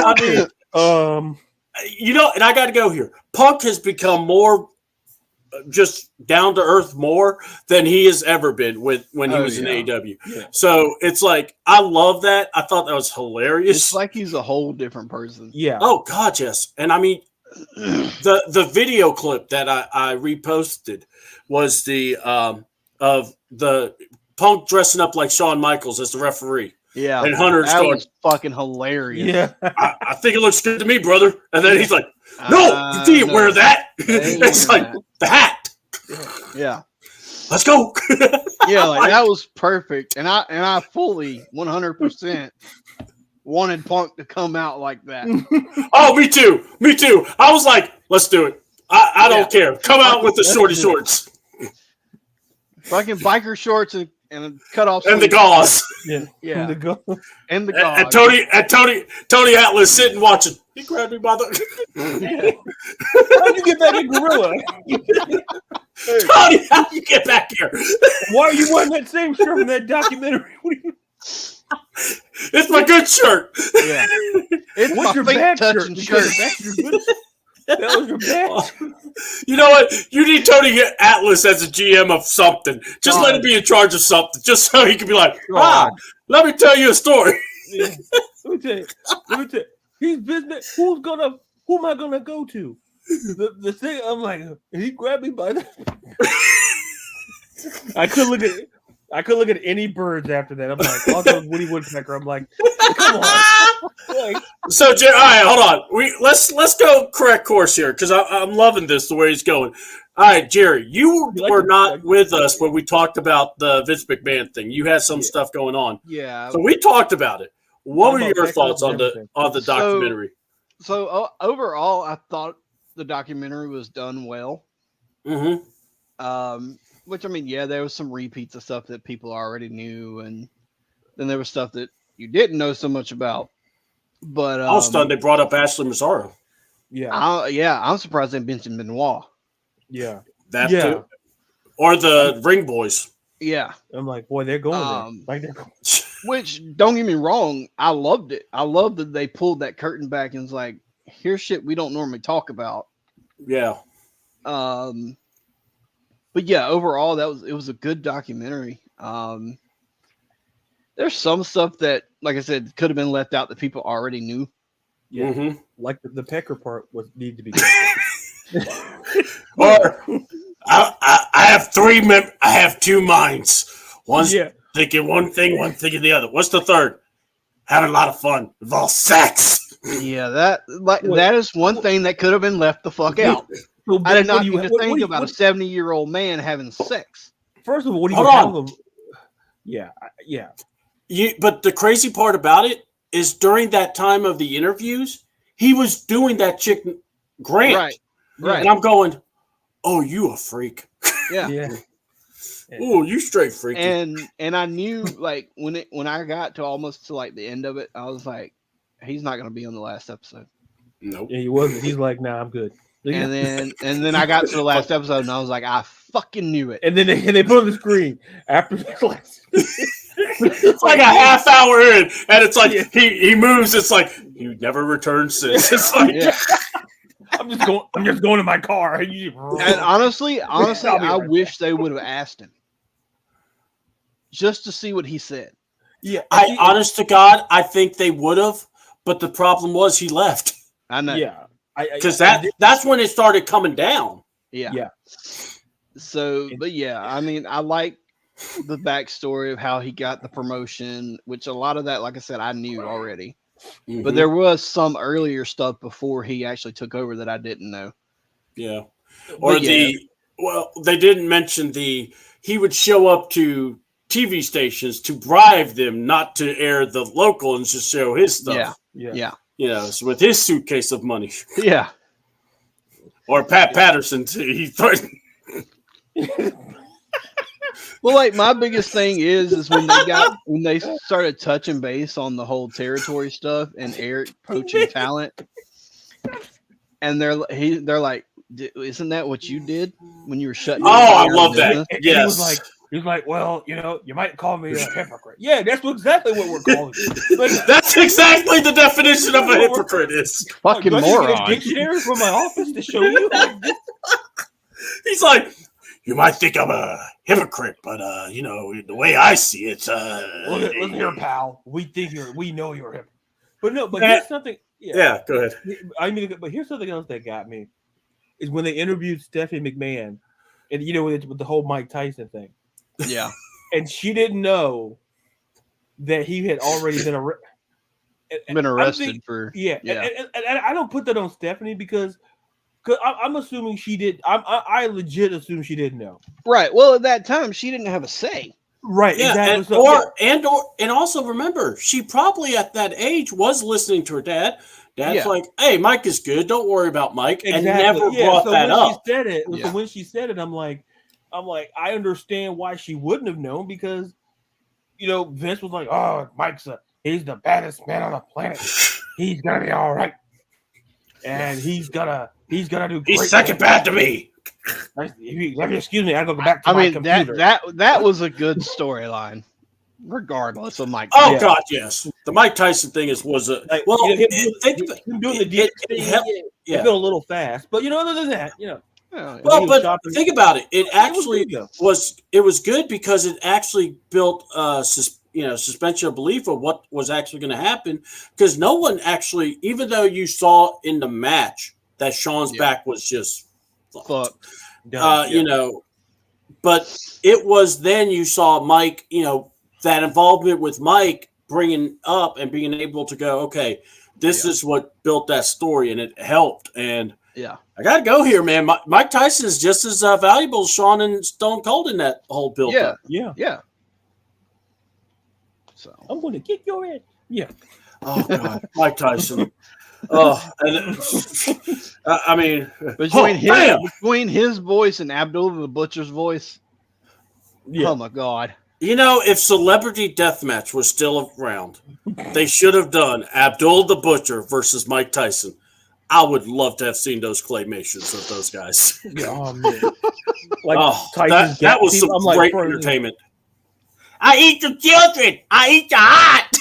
Abdullah, that's what I think. He hit him with the hepatitis. Yeah. Oh, my God. What are you doing to my face? I'll get you now, motherfucker. I bite 1 minute. Yeah, now everybody says I'm a cannibal. Everybody says come over here. I'm going to eat you. Oh, man. You buy 1 man's ear for a lot of money, and everybody thinks you're a cannibal. All right, so we're going to talk Bad Blood, and then we'll just discuss Raw and SmackDown as a whole. But Bad Blood, this is how I honestly felt. Because going into it, I couldn't wait to see this card unfold. Right. I knew I was going to enjoy the Hell in a Cell match. I knew I was going to like the tag team match. I was very disappointed in the 3 matches in the middle. I mean, I'm not going to lie, but Nia and Bailey, I thought really missed. Yeah. And one, they were behind the Hell in a Cell, so I can't really give them too much grief. Yeah. And then Balor and Priest. That's the one that I was surprised was as bad as it was. Yeah. Okay, so I'm not the only one. And then Rhea and Liv, I enjoyed the match until the whole botch happened. Yeah. And it's one of those, I appreciate the referee trying to be stupid, but he couldn't be stupid to that level. So I get it, but I kind of just wish, I wish there was an alternate universe we saw what it would look like if it didn't get all messed up. But the tag match, I thought the 2 matches that were billed came on. I thought they were great. I thought they elevated the show. I could have done without the band and the orchestra. That's just me. I get why they did that, but I didn't enjoy it. Don't mind me. Keep talking, Jerry. We're gonna start doing. We're gonna have a band accompany Jerry when he comes out. Fuck no. Ladies and gentlemen, the lone wolf. Jerry, no. Wrong type of music. And we're gonna have kazoos doing it though. We're not gonna have like the big. All right, we'll rock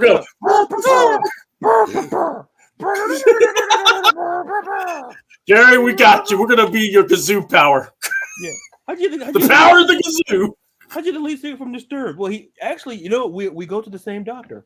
So I was like, first of all, I love your music. And listen, somebody I work with, I want to do a song for him.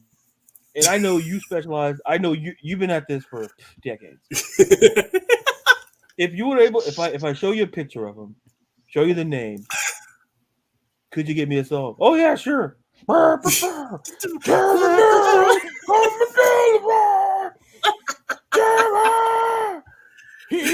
alone. He's a lone wolf, baby. Yep. Get you those little blue cheetah tights so you can wear. Show off that booty. Jerry walks alone. Jesus Christ. That Jerry Elms guy. Would be the first time you heard that. All right. Is that a woodpecker over there? Let's get back to that. Watch out, Pat. Jesus. You can take an eye out with that, pal. You're running all the years away. We're dumb. We know. All right, but the big thing. So the big thing is, what did you think about Bad Blood? But also, should the Hell in a Cell have been the main event? Yes. Or should we just got what we got? It's no big deal. But also, what were your thoughts at the main event? Also with the Bloodline and Cody and Roman. Oh, and did you? By the way, I'll also throw this out there. Did you take anything away that Cody came out first and Roman came out second? Because I was hearing some crap. People were Cody's saying the champion. Yeah, people were going, Cody's not the superstar. Cody's not super. It's Roman. It's Roman, and I'm going. Well, this is Roman's first time wrestling. Cody's the fucking heavyweight champion. Yeah, and he's letting Roman, the Georgia Tech superstar that no one ever talked about until all of a sudden now. Can you show us stats against Georgia? Can we get those stats up? Oh, hold on. I was there. Hold on. I was there for one of them. That's what he had. So I don't remember him bleeding on that field. Maybe he did in the locker room. We didn't see it. Yeah. That's when he met Mr. McMahon. Hey, Joe. My name is Vince. But the Hell in a Cell match, yes, it should have been the main. Mm-hmm. I think the tag match should have been semi. Yep. Yeah. Now, as far as the match itself, everything you would expect a Hell in a Cell to be. Oh, yeah. And I mean like an old school Hell in a Cell, not the PG Hell in a Cell. No, this wasn't. Yeah, that was. You had blood. You had fucking weapons out the ass. The only thing you were missing is somebody going up top and throwing somebody off. Yeah, I pretty much figured what's going to happen between both these guys because Punk does that. You're going to have to play Mr. Operation or Humpty Dumpty. Yeah, but Drew. That was in his contract. Drew eating the fuck out of that toolbox. Oh, yeah. To the point that it required 16 stitches. Mm-hmm. Staples staples to close his head. Mm. That, and then not only that, during the match it stops bleeding and then gets reopened by a fucking wrench. Oh, yeah, I don't know if you caught that. Yeah, I did actually, and then I saw the ref trying to clean him off. Like, get his towel out of here. Let him fucking bleed. He dies. He dies. If he dies, he dies. But like you said, Nia and another Bailey, Rocky movie. Nia and Bailey was kind of lackluster. Priest and Finn was very disappointing compared to what I was expecting it to be. Mm-hmm. Rhea and Liv again, pretty disappointing. Although I did enjoy the pinata spot. Oh god, funny as fuck. The referee or her going, "I'm gonna pin her, but I got something to take care of." Yeah, you deserve to. Yeah, I loved that. I loved it. That part made me laugh so hard on that one. But the whole Raquel thing. Yeah. Why? I like that it was Raquel. I do too. I mean, so I'm not mad about it. It's just she got there a little too early, and it just there's that. But I don't see her being a heel. She will. But go ahead. I hope so. But I don't see it. Yeah. And then you had the main event. A very good tag match. A very good match in general until after the match, where a certain somebody has to come out and count the 3 and slice his throat like an idiot, which I don't fucking understand at all. So yeah, that's not what he was doing. He was going to do Too Legit. I mean, he was counting down the show, maybe. I don't know. I mean, Too legit. Go too legit. Here goes Jerry's music. I walk alone, in the sky. And then, well, hold on. Don't you take off. What was so great about that, though, what was it? What you said about Rock? Then he goes and cuts like a 15-minute promo on Instagram. After the show, yeah. And I'm going, the hell? So, go ahead, Ladarius. Go ahead. No, I want to piggyback. I want to go with what Jerry talked about with Raquel being a heel. Yeah, go ahead. And I made this point about last year, maybe 2 years ago, where I said one of the issues, I think the main issue that was holding back Raquel from being so big was that her as a face was awful. And I think when she was in NXT, she was a heel, and it worked, and it worked so well. And I understand, like, that's the first impression of her being a heel on the main roster. Like, seeing that, I hope it's good. Yeah, I get the turnoff, but what gives me the optimism is that I know when she fought, I think she had fought, I think with Dakota Kai, and with Raquel. I think she had a last woman standing match with Rhea, and that was Rhea's last match in NXT. Yeah. And she won that match. Yeah, and she was a heel then. It was a good match. Yeah, and then you tied her in with so Raquel fit perfectly because she tied in with all the, Sam's Dominic Mysterio. She ties in with pretty much every, the two main women in this feud. So she ties with them to a certain degree. And like I said, NXT, like when she fought Dakota Kai, she's the last woman standing match with Raquel. So she can be a heel. And that was one of the things that was really getting to me, is that I know Raquel is a star. I know she can be a great superstar.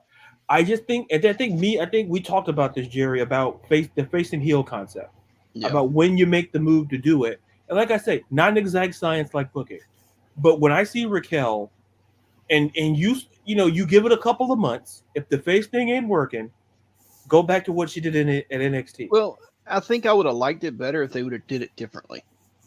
Yeah, and like I said, Yeah. I'm not. Yeah, I'm not going to dispute it. I think what turned people off was that if you didn't know that she was a heel in NXT, you wouldn't have been sold her as a heel her Correct. first night on there. Like so, but I knew like when she on the like 2 years, I said that was her problem, was that she's simply at this point in time is not a face yet. Yeah. And but we can see like how Rhea shifted from face to heel and then went back to face again. So because you go with what kind of works, like especially when you come from NXT, Triple H knows he knows them. He helped them. So he knows, and Yeah. that's why I was shocked at the way Raquel was. I'm like Raquel as a heel was a different level for me. And I hope it doesn't turn out to be, I don't think it's going to turn out to be a situation where I think she's going to be more involved. I think that's what aggravates me when I see what's going on at AEW. I mean to throw back, like seeing with Camille and Mercedes Moné, because I know Camille can get down in the ring. Yeah. She's the one. They call her the one-time champion. She held that belt for what, 3 years? Mm-hmm. At least over. She held it for a long time. Yeah. Yeah. So to me, I don't want it to be, and I'm not comparing Mercedes Moné to Liv and Camille to Raquel, but I just don't want Raquel to. I want her to be a factor in it. If you're going to do all of this, make her important to the storyline. Yeah. Because sometimes when you're adding new characters, like we see with the Bloodline, where it took a while for some characters to kind of get their footing in to figure it out, but once they figured it out, it worked. And for Raquel, I just feel that this is the best thing that could happen to her, and I hope it works out, because what we saw, we could blame a lot of we could blame Raquel for coming in a little bit too early. And because at some point I was defending them, like, well, I can't defend that anymore, because the referee, you can't listen. We all know refs are supposed to be but like the refs, she walked past him. Yeah, it's like, what do you want me to do? It's like, guys, I can't be stupid. Right. It's like, it's bad enough we get the reputation. Now you want me to keep to do that? Like, no. Yeah. So he's like, he probably looked at it and says, "Do you think I'm in AEW? What the hell's wrong with you?" I would have loved to see that footage on the cam. Man, I am not in AEW, stupid. I got to now call this. Yeah. Do you think I'm Tony? Oh wait. Oh, excuse me. But going back to the whole paper, like I say, I think Jerry kind of covered it. Nia Jax Bayley was kind of underwhelming. I didn't expect it to be over the moon, but it was underwhelming given what it was. And honestly, I thought Finn and Damian was going to be match of the night potential, given what was on that card. Me too. And I guess it's the names themselves that went like I said earlier, when you put certain names and you throw it in a match, you're gonna watch it. And I'm like, I was really curious to watch Finn and Damian, and I'm like,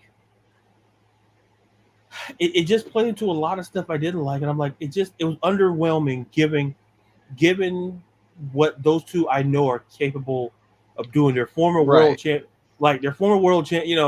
so they're not scrubs.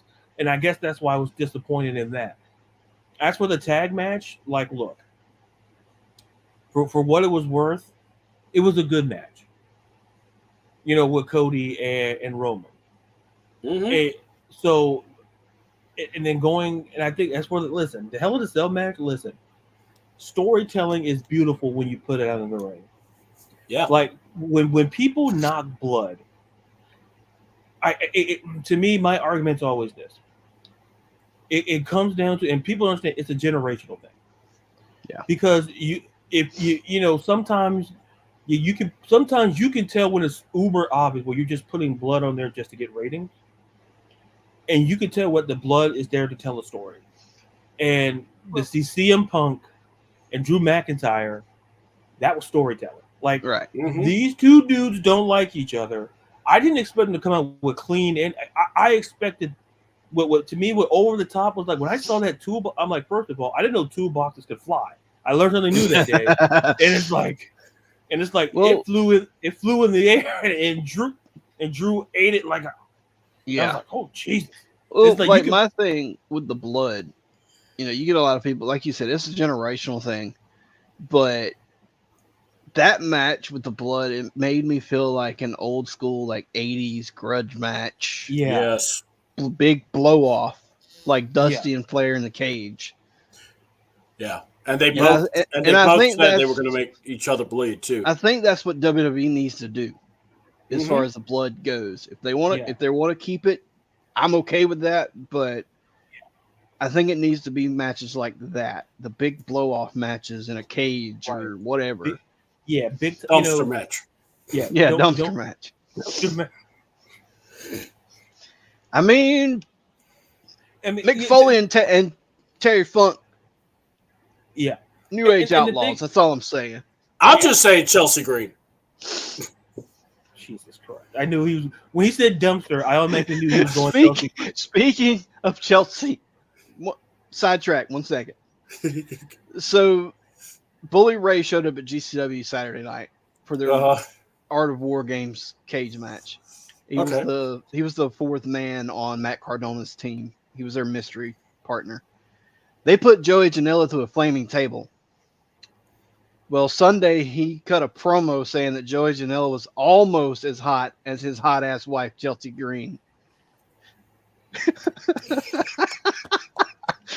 I don't like Joey Janela, so good job. Thank you guys. Dude, he's burned from like here up on both arms. His back's fucking scorched. Like his shirt and hair caught fire.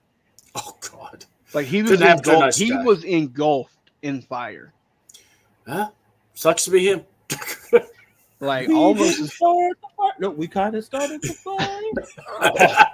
I mean, I wouldn't piss on him. It was scary though. Oh, I bet, but I wouldn't have pissed on him to put it out. He was over the so what is scary is Masada lighting his face on fire, but yeah, well, still scary. Yeah, those are the breaks. Occupational. But think about the memories that you just built. And the friends you made along the way. I just want to know how to make an exploding bat. That's all I want to know. They use like 3 in that match, and I looked at Google. They didn't have an answer. We know it's you, Jerry. We're not giving it to you. Nice shot. They're like, Jerry, really? Okay, I'll go eat. Go to the hardware store, Jerry. Hold on, it's more like this. Jerry, your lady already talked to us. We're not allowed to give you that info.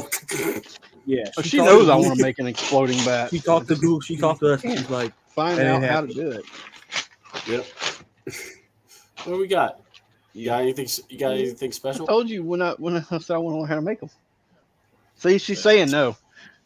So I told you she's going to make sure you don't learn. She's going to make sure you do. She'll block it onto your internet web search. Nice try, Jerry. But overall, like when it comes, I'll just say this real quickly. I understand why they booked it the way it did, but it would have made logical sense to have the kind of, you could have started with Cody and the tag match as the lead in. Hell yeah. But I feel that, like I said, at the end of the day, it just boiled down to The Rock. Like that's what it boiled down to. Because if The Rock was not in the storyline, you would have probably saw the juxtaposition of the first and last matches, and that makes it different. Like I can't say about the middle of that card. Yeah. I'm not worried about the middle matches. I think that the middle matches were what you had. Yeah, what you got. But if you switch the first two, I think you get something drastically different. Honestly, I think they would have had better ratings. Yeah, because you always think, well, Hell in a Cell is always a main event-esque match. Yeah.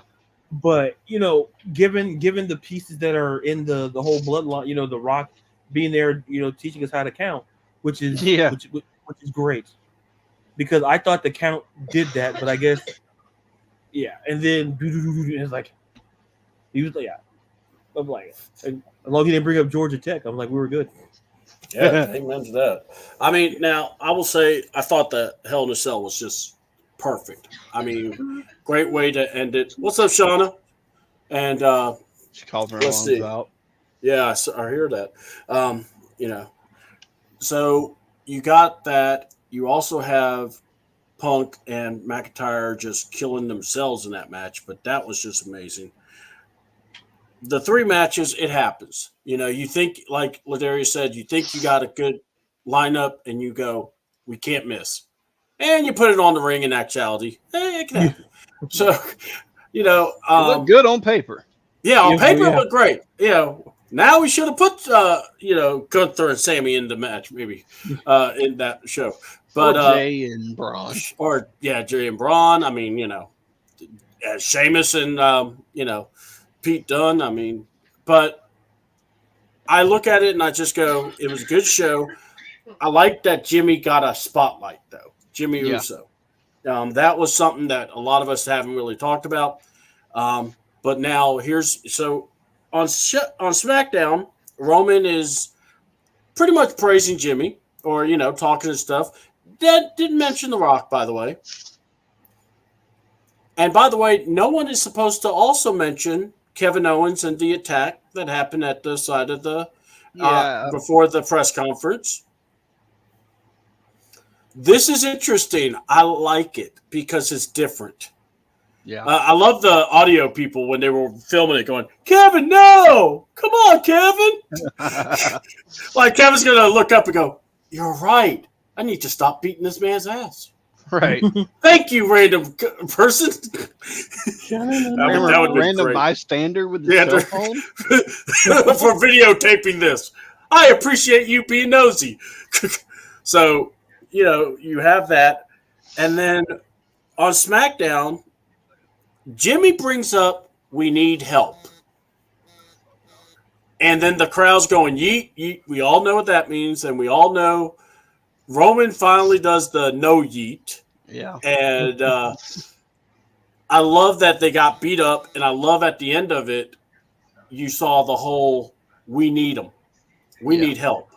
And so there's that for that mess. But I thought the most intriguing thing, besides Chelsea Green, apparently she can't get stink off of herself from a couple of weeks ago, which is pretty godly.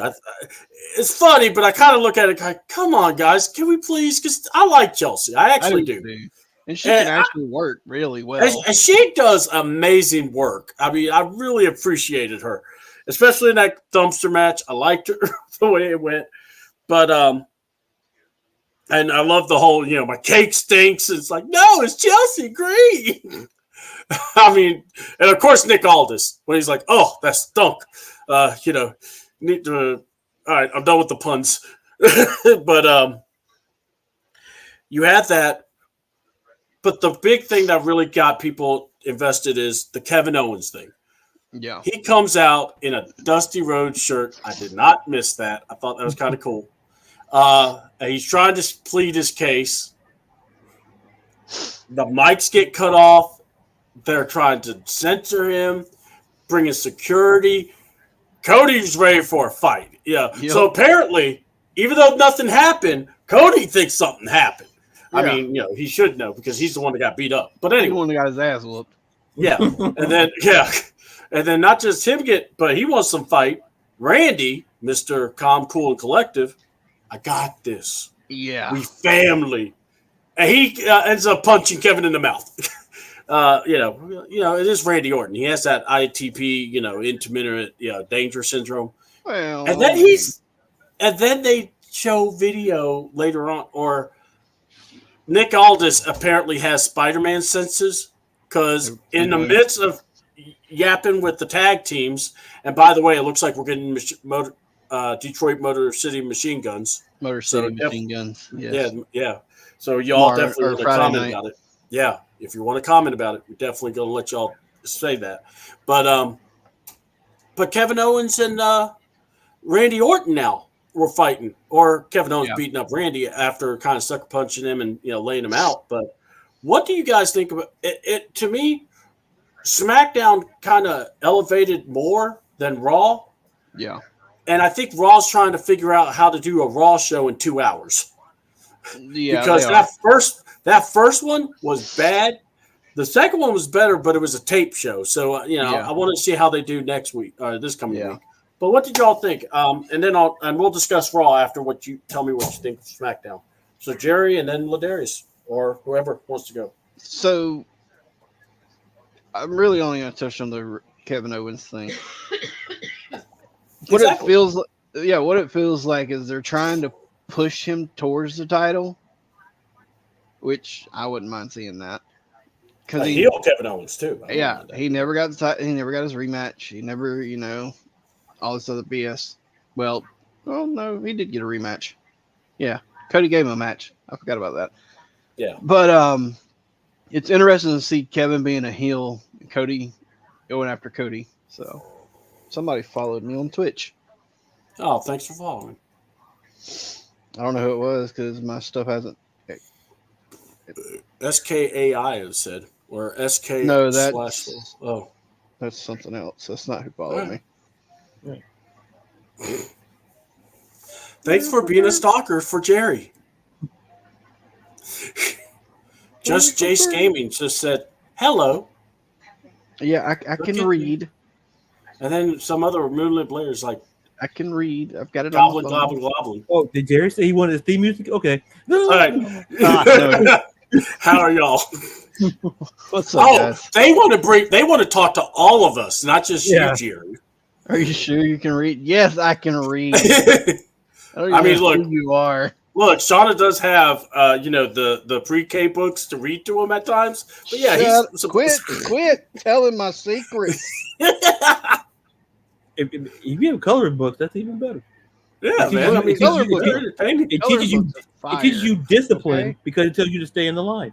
So yeah, and you can read between the lines. Yeah. Well, we didn't go that far. Now we're working. Anyway, we're getting there. Let's roll. I gotta go eat. Yeah. Come on, let's roll. We were rolling. All right, go ahead, Ladarius. Here comes Jerry down the ring. Okay, no. All right.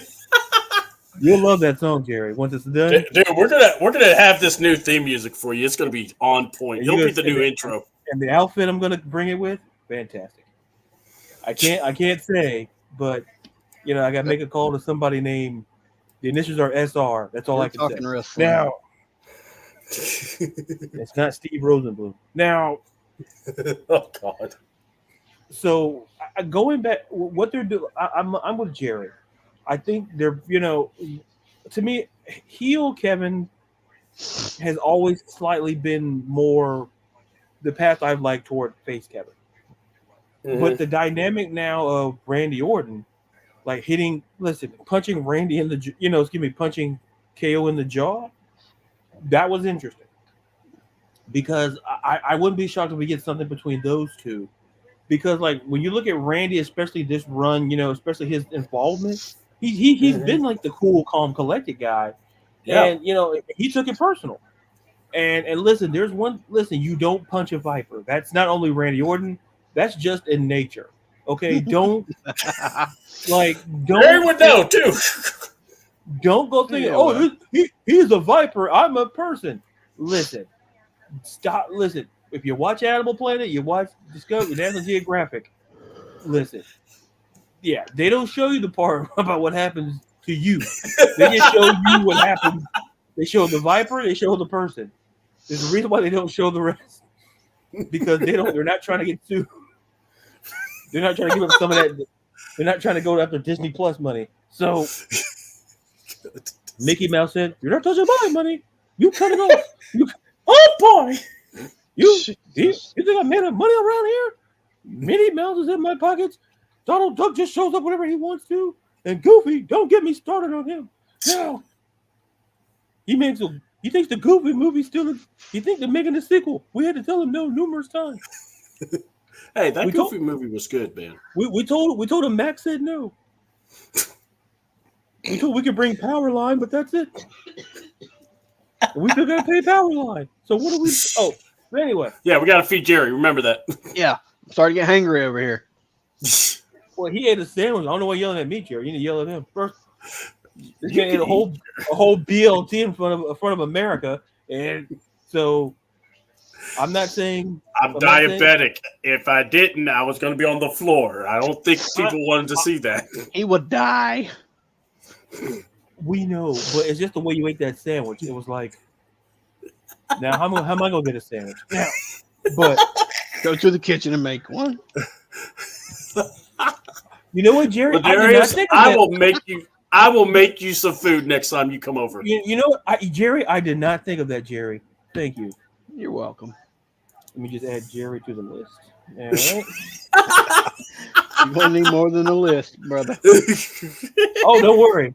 I have a filing cabinet. Don't worry about that. Trust me, my name's in that one too. Office Depot was more than happy to drop it off. Hey, I work there. Yeah. A lot of reward points. Ladarius, I work in their warehouse. Yeah. You see my name? Yeah. You see that? Yeah.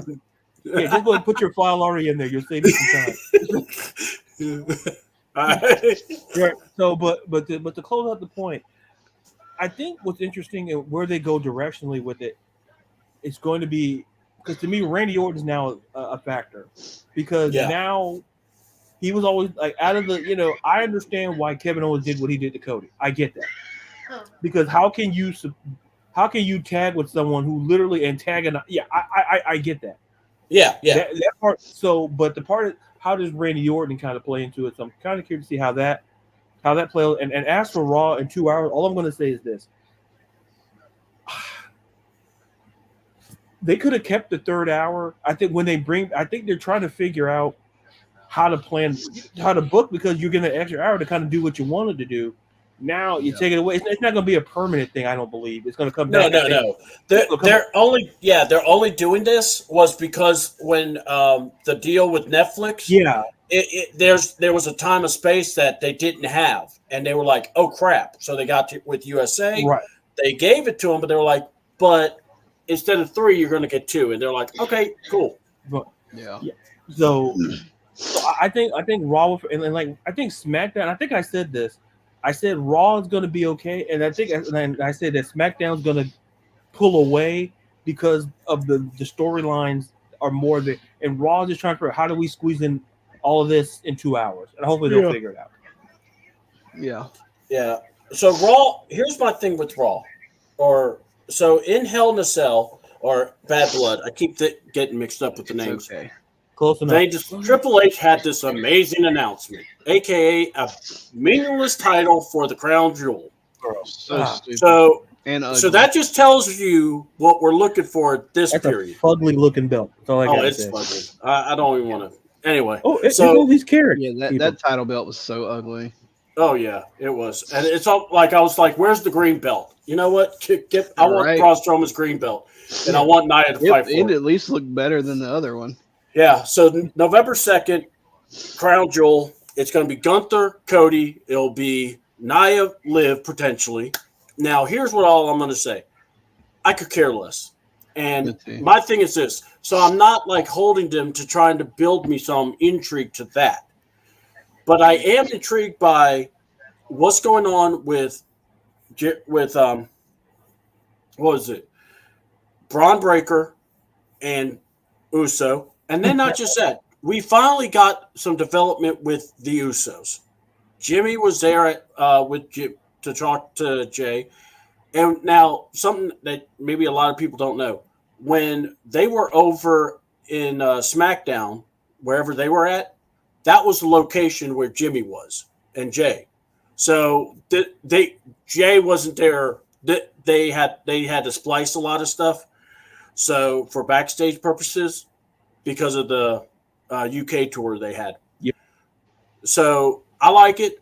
I like that Jimmy or Jay was like, no, I don't want to hear from you. Yeah. And try to walk off. This is what you need to do. Some people are like, you need to get Sammy involved. We'll see. I kind of like the idea. And the other thing is, I love people so upset about Cody teaming up with Roman. Do you all not remember who Cody's dad was? Right. He teamed up with a Russian. Of course, that was after Magnum TA decided to go haywire on a car. Next thing you know, spin, and the woman that was dead behind the eyes were like, he was in Iraq. So I had to go there, man. That woman had no life in her. We were making fun of that regardless. But anyway, and of course, look, The man was paralyzed, and somehow he was still having an affair. That's legendary stuff. You got to look at that and just go, Magnum, how the heck? So anyway, I know. Sorry, I was squirreling, but I'm back. So Dusty has teamed with Nikita Koloff. At the time, a very vile heel, a monster heel. So here's Cody kind of mimicking his dad, teaming up with Roman Reigns. And I get it. And I like how a lot of them are saying that was a one-time thing, man. But they still did it. Now, I like that KO is pissed about it. But I'm just saying, I just wish that people would actually understand, because that's the part of Cody that people don't think about. Cody's doing a lot what his dad would do. Yeah, I think. And then the whole thing about KO, what I love about it, he's right. Yeah. But he's wrong. Yeah. So it's like when you have that dynamic, you're in. Now, Randy, you're right, Ladarius. He's a wild card, because there's some ways I could tell you I think Randy's turning heel. And then there's some ways I go, nah, Randy ain't going to turn heel. Yeah. But it wouldn't surprise me. I wouldn't mind seeing it. Oh, me either. And personally, my thing is this. This is why I wish The Rock would not be around right now, because I would rather see WrestleMania with Cody Rhodes versus Randy Orton and Randy being the champ versus Cody as a challenger again, and maybe even KO or whatever. And then you have Roman versus Jacob Fatu or, whatever.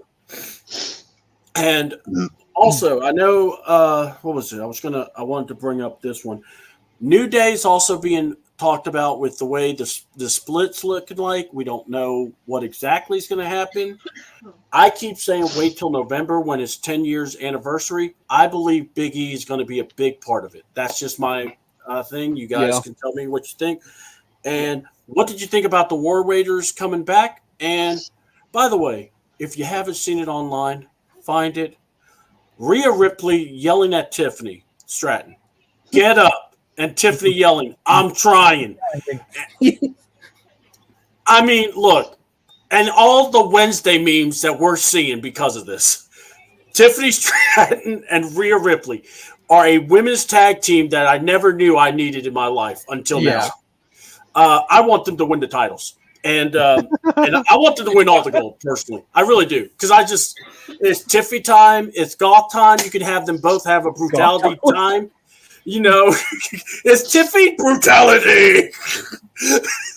You can do something, guys. Oh, yeah. We can write music for Jerry there too. Yeah, we can. No, Jerry, so Jerry, dude, listen, don't fight it. You are not rewriting my music. Damage Control. And by the way, shout outs to Damage Control. Love that they teamed up. I want to see them go against Bianca and Jade again for those tag belts. Did not like the ending of that match with Lash Legend and Jackson. It's like, come on, man, just let this end the way that it was going. But anyway, that's just me. Yeah. Bronson Reed and Seth talked to Adam Pearce, even though Pearce went outside in the cold area and then went inside where it's toasty warm to talk to Seth. That was Raw. What did y'all think? I mean, it was a pretty good show. The tag team with Rhea and Tiffany, that was something to watch. I loved it. I really did. It was good to see Eric back too. At least we know he's healed and no long-lasting effects in his neck surgery. So. And Jerry wants to be a part of that trio now. He wants to be a War Raider. Well, I mean, I got you, Hanson and Rowe. I can see it. I got the beard. Yeah. I know I keep calling them Hanson and Rowe, but, sorry, but that's their real names to me. So. Yeah. I don't know why they didn't just keep their names and to begin with. You know why. The 70-something-year-old man that was getting jiggy with it thought Viking Experience was a better name. Where? Oh, you meant Vince. I mean, Viking Raiders was a better name than Viking Experience. Yeah, we're going to need a bigger boat. The Viking Experience sounds like you go on a cruise. Yeah. Enjoy the Viking. We're going on a trip. Yeah. Honey, we're going on the Viking experience. What? Ooh. Sounds foreign. Yeah. Later Hosen. What? What was Hold on. Yeah, you have people doing the Viking cruise. the boats? Okay. I'm gonna go eat. Yeah, you I'll go let ahead you and eat, finish Jerry. out the We're gonna let you go, Jerry. Thank you for being on, and me and Ladarius will close it out for you. Yeah, we'll get the Go theme right go now. get We'll your send it food. over to you. We'll send you the bill because we're definitely changing his music. Yeah, he doesn't know He it yet. so wants it. This is when we become our truth to his music. Yeah. I'll give you video time. Don't worry about it. Yeah. It's like, yeah, Jared, go ahead. We got this. We're good. We're going to lunch. All right, here's what we're going to do. We got a whole orchestra. We're going to start it off with a quartet. And then we're just going to get the brass section to come in.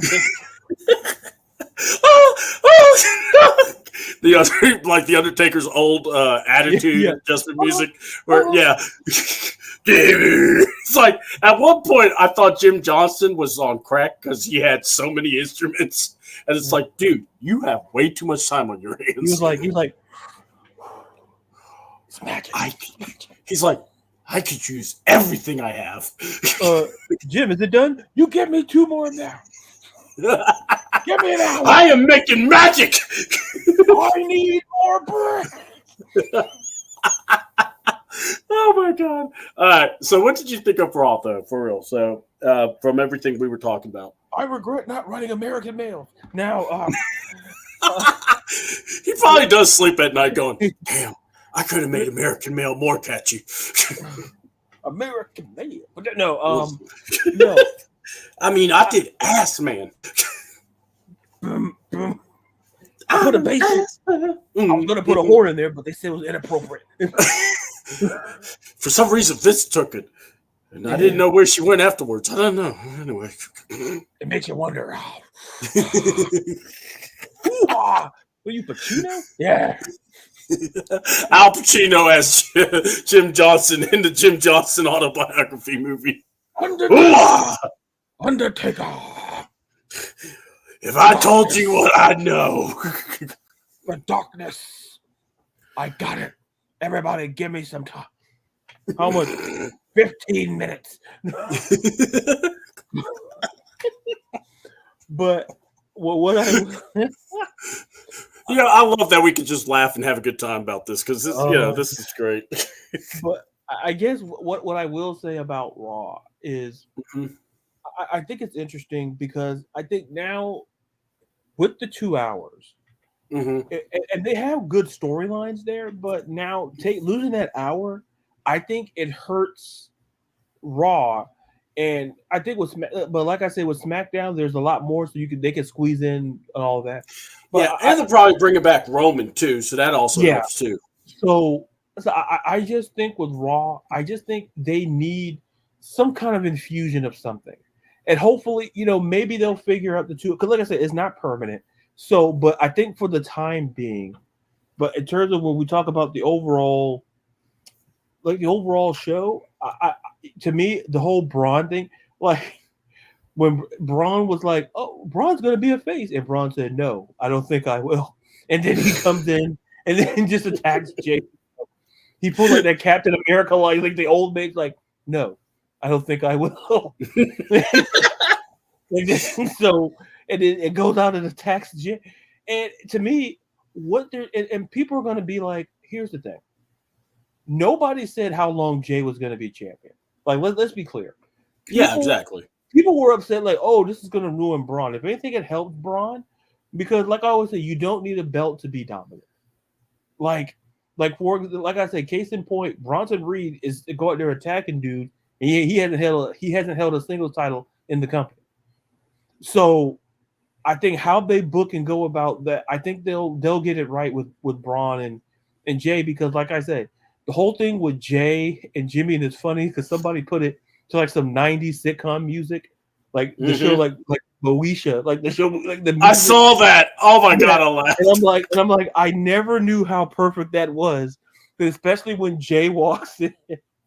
Jay walks in, and then you see Jimmy sitting there, and it's like and Jay says, "I said no," and so Jay leaves, and then they zoom the camera on Jimmy, then they play the music, and it's like, I'm like, come on, it's like, hold on, and then every time I hear something like that, you know who I think of? Caden Carter, who does the on her what you call it on her videos. Yeah. When you don't get invited to the party, and she did the Full House. I'm like, yeah, yes, she did the Full House. I'm like, I love her. I mean, dear God, I want her to stay in WWE forever, especially with Damian Priest, so I could just see them do more videos. Yeah, because oh my God, but I think all in all, I think. How they do Braun, and then like the whole Gunther and Cody thing, I don't need a build to that, quite frankly. No, thank you. I don't need a build, and it's not a disrespect to neither competitor, but I don't need a build to it's essentially going to be a one-off match. Or a match for nothing. I mean, because you're going to win a title. And that you'll probably see that title on the GM's desk. Right. So to me, I look at it and go, I don't need it. Like I'm like, if you want to have it, cool, cool beans, good for you. But I personally never saw the need for it. You don't have to sell and convince me. Like I don't need it. I got to go here. What did you think about Goldberg and Gunther in the ring? I mean, when hold on. When Gunther said, "Yeah, I can take you on. I got 3 minutes. Come on, big boy." I was like, "Damn!" It's like someone's been watching the film. Oh my God! When he said that, I was just like, Gunther. He's like, "Listen, Gunther on the mic is just." And you sit back and you go, oh. It's like, and I just hope to goodness Goldberg, like, because people are like, oh, Goldberg should face Gunther. Listen, Goldberg has a kid, okay? I like that. Goldberg has a kid. He brought his kid to wrestling thinking, oh, hey, son. He had an off week. Colorado had a bye week of his son plays in Colorado. So he's the offensive lineman. Yeah, so you come back in town like, hey, guys, look at, this is where your old man used to work. And then you see Gunther come out there and just dish your dad. And it's like, and then Gage is going to stand up. I'm like, no, Bill, you need to let your son do this. Listen. No. His son looks at Bill and he's like, you going to take this from this motherfucker? And it's like, well, now my son is now doing the miniature Sylvester the cat, looking at him going, Father, you going to take that? Oh, Father, I'm so disappointed. So Goldberg had to do something. I thought you were a better man than that. Hold my glasses. What? Oh my God. I'm like, y'all gotta stop. I'm like, Goldberg wouldn't do. Goldberg jumped over the thing, and you hear when Corey Graves goes, "Oh!" Yeah, like Corey, get a hold of yourself. Get a hold of yourself. You're a professional. He was trying. It was. Oh man. It was. And then Triple H is gonna raise his hand up. He didn't win anything. He's you're gonna raise his hand like he won. No, I understand. Oh, it's Atlanta. Look. Okay, Goldberg's here. Okay, cool. But even the fans were like, "Man, Gunther's gonna whoop that guy's ass." Like, so I'd argue. Listen, if people were like, "Oh, Gunther versus," nobody wants it. Nobody wants it because I'm still aggravated. I'm still upset that I had to watch with my 4 eyes Goldberg and The Undertaker. Thank you. As someone who The Undertaker, to me, he's my all-time favorite wrestler, all-time favorite superstar. And I had to subject myself had to put aside my morals and values to watch that match. Because they were bleeding 10 minutes into the match. And I'm like, what? I don't see a weapon. What is going on? And they were no. They not only bleeding, they were blown up by the 10-minute mark too. And then it hit I think he hit the post, and I'm like, this is worse. It's like that's even worse. Like it can't get any worse. Never mind, it just did. Like, what are we doing? And I got so. That was so uncomfortable to watch. Was that match? Because as much as I respect, like I said, Undertaker, but all and I had to. It's like when they say, how can I phrase it? When you watch your hero, like your favorite wrestler, and you know when it's time. You know when it's time. Yeah. Like my guy, it's time. Like Undertaker, I went on I felt like it was like a 2-year vendor where I wanted to look at Undertaker and go, dude, me and you are not good. Not only did you fight Goldberg, which you weren't supposed to, 2, you and Kane versus Triple H and Shawn Michaels. And it was the Father Time match because everybody was bald. It's like, get your spots in. What spots? Oh God, poor Shawn. Shawn could only do so much. Yeah, and then when they went over the top rope, I'm like, you know what? This whole match is cooked. The minute they said this match, I'm like, hey, it's like when you go. It's like this. If people can admit it, it's like when you're invited to something, to a function or a gathering, and doing too much goes wrong. And it's like, look, and then you just see the name of the function. You go, I'm not going to that. To me, when you see, if you would have saw those 4 names, say 20 years ago, 10, 50, you'd have been like, okay, like, yeah, I'm game for that. But I'm not trying to, and it's that what crown. No, there's a reason why this is not on Raw or SmackDown. So you're telling me these, so like, let's subject those fans over there to do it. Sure. But like, what did anybody in that match had to prove? All 4 of you, you all have the ring that says WWE Hall of Fame, right? I just want to be clear. Like I'm like, and half the guys, and like, and I look at Triple H, and look at you guys are inducted in there twice. What the hell are you doing? You're there individual. It's like what are you? They look so out of breath that headshot of Hunter. I'm just like, it's like the movie Wild Hogs, like these old guys trying to find their youth. Like, what are you doing? Get some more. Yes. Like, listen, do what Undertaker did. Undertaker said, I have an idea. I'm going on a motorcycle. He became the American Badass. When he knew, he said, I'm not walking down that ramp. Well, get a motorcycle. The character worked. You can say the character had flaws, but he had a motorcycle. That man was not trying to walk down no ramp. He said, I'm going to be the American Badass. Get me a Harley, and we'll take it from there. And Vince had no problem with it. He's just like, all right, do it. You're the Undertaker. Do whatever. Mark, you do what you want to do, brother. And Undertaker! And it's like, I bring up that match. That made me even more aggravated. Because, like, it's like this. Who asked for it? I want to meet the person who said, I don't care how much money they're giving you, okay? Listen, this ain't no, $1 million man where everyone can be. No, there is a price, okay? Sean, hold on. Sean was like, so you're telling me I can wrestle again? At some point, if you're that hard up for money, like, I understand, but my God. First, Sean, and then you saw the balding, and I'm like, bro, the man was doing the flexing. I remember this man had the pyrotechnics. Where the hell was that? Like, he did the thing, and when he did, I was like, no.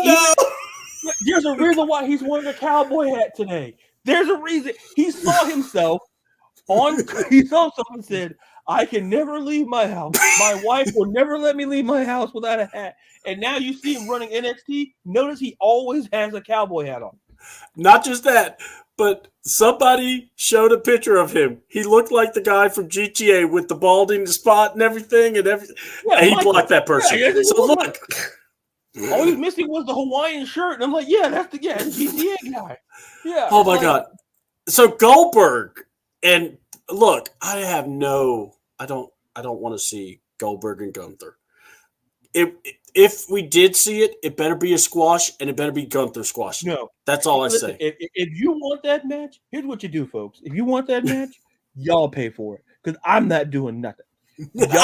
Y'all pointed the money. Because I'm not saying, I said, you put that on ESPN 9. I'm not watching it. Okay? Like, if you're USA, put on USA Plus. Because no one's watching. This is what happens when you let Gunther with the live mic say that his favorite wrestler was Goldberg. And this is what we get. Like, Gunther, you started this. And then you go and then you say, oh no, I lied when I said that. And then you think I'd be a fan of a one-trick pony? I'm like, oh God. And it's like, man, Bret Hart somewhere going, I told you. Bret Hart's like this. Damn right. Yeah. Bret Hart going kick. It's like, hey Bret, what are you like? So because it's like it was bad. And listen, Goldberg. Listen, I'll say Goldberg's a decent actor. He can act. But listen, at some point, you got that itch to wrestle. Go to the high school. Don't go. No. Like you don't put on a unitard and go do that. Because don't go in between ropes. Get the Rick Steiner stuff going because ain't nobody trying to see it. Ain't nobody like I love. Ain't Goldberg. Nobody got time for that. He played for the Falcons. He's a good dude. Great. But even at some point, there's a reason why. Maybe in the Falcons he couldn't sell a tackle. So maybe that's what happened there. Because I think like Jerry Glenn, when Jerry Glenn goes, you're not good enough. I don't know what to tell you. So I'm like, oh, Bill, what's your job? Blitz. You couldn't even do that, Bill. And then, oh no, remember when they brought him back, and the mascot, I forgot who they were playing that game, and they said, oh, he speared him. No, he picked him up and laid him on the ground. That's not a spear. He laid into him though. It's like, listen, that mascot sold, but I'm like, listen, you're not getting paid enough to sell for this man. Stop it. Well, Goldberg said in the Death of WCW, if they got hurt, that's on them. Like, Bill, stop.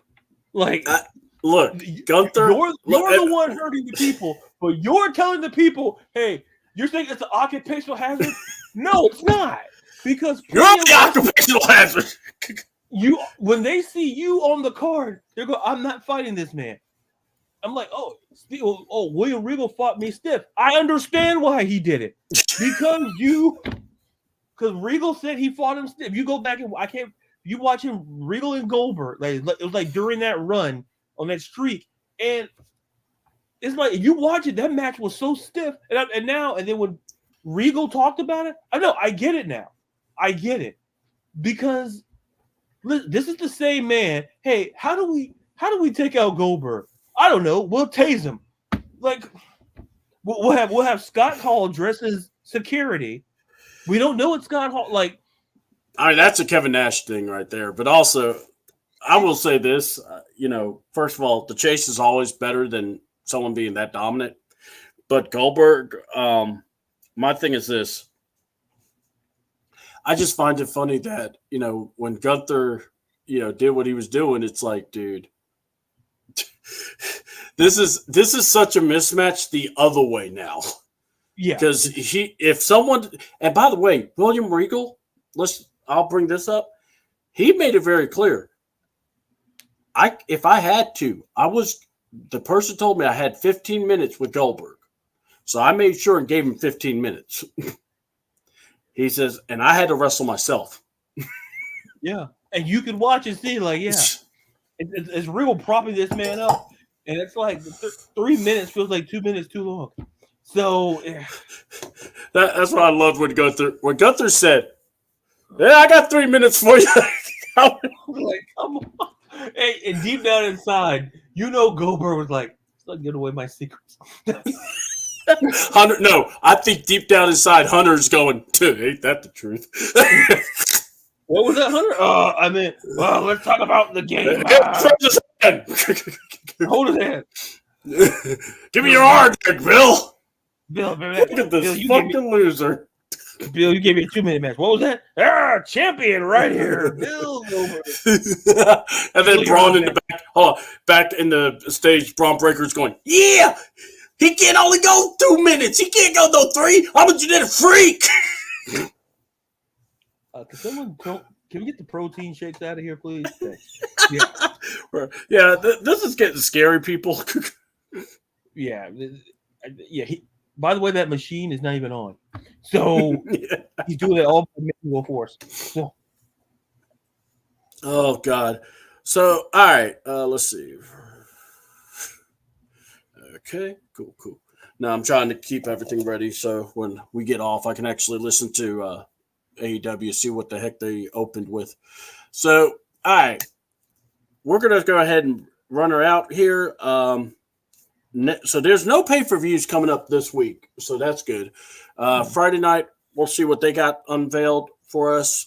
And I'm looking forward to the Bloodline, and now I'm looking forward to what is going on with Randy and Cody as well as Kevin. Kevin Owens went online on X or Twitter for us old folks. And he did a video saying how nobody's trying to let him talk. So he sent the video to Raw. They didn't show it. So he's going to give it to Friday to see if Friday Night SmackDown shows it. If not, then he's going to unveil it on Twitter/X. So let's hope he does it before our show so that we can have something to talk about on that too. Yes, I'm being greedy. That's how we should be. If you're listening, do the right thing, Kevin. Yeah, Kevin, do the right thing. Monday or Tuesday, you want to unveil it. That's what we're asking. Don't wait till Wednesday. Do it those days. Yeah. Okay. Yeah. And we'll support and we're in solidarity with you. It was every bit of Coach's Jake the fault. Snake Roberts get back in here? I told him to get out of here. God, when I saw him, look, I love Jake. Jake has always been one of my favorites from. And then it's like, I don't. Jake, I want you to tell me why you're doing it because if I say what you're doing, I might get dragged out of here in cuffs. So I need you to tell me what is this? I know it's a fist. I know what it. But why are you doing it? Like you're sticking it out, like you, like you're in a huddle, or like this is like High School Musical or something. What are you doing? Like we're not all in this together. No, I don't know who told you that. I don't know who told you that, but we're not. Jake, did you guys eat at the same Mexican restaurant? They said you could be in the secret handshake club. Yeah, because if they did, I'm not going back to that Mexican restaurant again. Yeah, same here. I'll go to the other one. Or how much did you buy to get them to take you in? I mean, and look, man, Puerto Rican. I get it. You want to, maybe there's that one guy that you can say he honorary. I just look at Jake Snake. I don't think. Yeah, I would. There's certain words you can't say, but like I don't. You're in the club, but if you say these things, we have to yeet you. Yeah, but you're the bigger star. Yeah, that's one way of talking about it. Hold on. And we collectively, you the big star, we just the small fishes, but we still would beat you up. I mean, you put us small fishes together, we make a bigger fish than you. That's true. All right, so Ladarius, go ahead. Let's shoot now. Jey Uso is going to have an Intercontinental title match against Braun Breaker. As you're doing your shout outs and everything, and just your plugs. Do you think that we might see maybe an interference with the Bloodline or Jimmy? Or is it going to just be a clean win? it's going to be either a clean win or Jimmy, because I think the way to get Jay's attention is to get involved in the match. If you really if Jay's if Jimmy's pushing the issue hard enough, I think he gets involved. It's either going to be clean or it's going to be Jimmy Uso. I don't necessarily see the bloodline getting involved per se. I can see Jimmy to try to say, hey, I wouldn't be doing this if we didn't need you. I need you here. So what way to kind of get in the head is to go after him in his match. So I think it's going to go one or two ways in that regard. Yeah. My quick thinking on this is I truly believe Braun's winning. It could be disqualification, or what I would love is if Solo and the Bloodline show up and actually cost Jay the title. And Jimmy comes to try to be the rescue, still gets beat down. Maybe Sammy shows up, and we have an interesting development. You know what I'm saying? Mm-hmm. Yeah, I can see that. Yeah. So go ahead and let's do the plugs, and we'll shut this thing down. You can follow me on X or Twitter and on TikTok at Ladarius_Brown. Follow me on Instagram at Ladarius_Brown. Follow my NFL previews. The one coming out for the Saints and the Saints hosting the Broncos is going to come out. It's going to come out probably by 8:30, 8:45, and which I do weekly, and then be on the lookout for those over the weekend, a couple of other games, and be on the lookout for a couple of other stuff. So it's and then you'll probably see me back here to talk more Falcons football, and all as well. Real quick, what did we just say about Chris Jericho and Mark Briscoe? He has called out Mark Briscoe for a rematch in a ladder match for the Ring of Honor title. Sir, nobody's asking for this. Like Tony Khan, you've given people money who didn't listen. You gave Trevor Lawrence how much money? And now Jericho's getting how much money? And between the both of them, how many wins have you really had? Nobody wants this. Mark Briscoe doesn't want it, but Mark Briscoe, like I say, is a professional. No, Jericho has no business. No, I'm sorry. Like I said, I love Jericho, but I don't see the rhyme or the reason about, he can still, it's not personal, but at some point we get it. There's other people who's probably more deserving of a title shot than Chris Jericho, and I'll leave it at that. Yeah, and then someone was talking about Adam Cole's explanation, where he's just saying, "I hate you, MJF. I don't like you, MJF. You're fake, MJF." And then MJF explanation made sense because MJF said,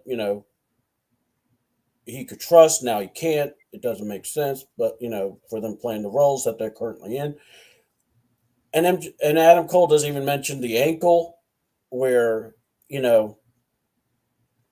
one thing I wanted Adam Cole to basically say was this: you put me out, or I ended up getting hurt for you. Right.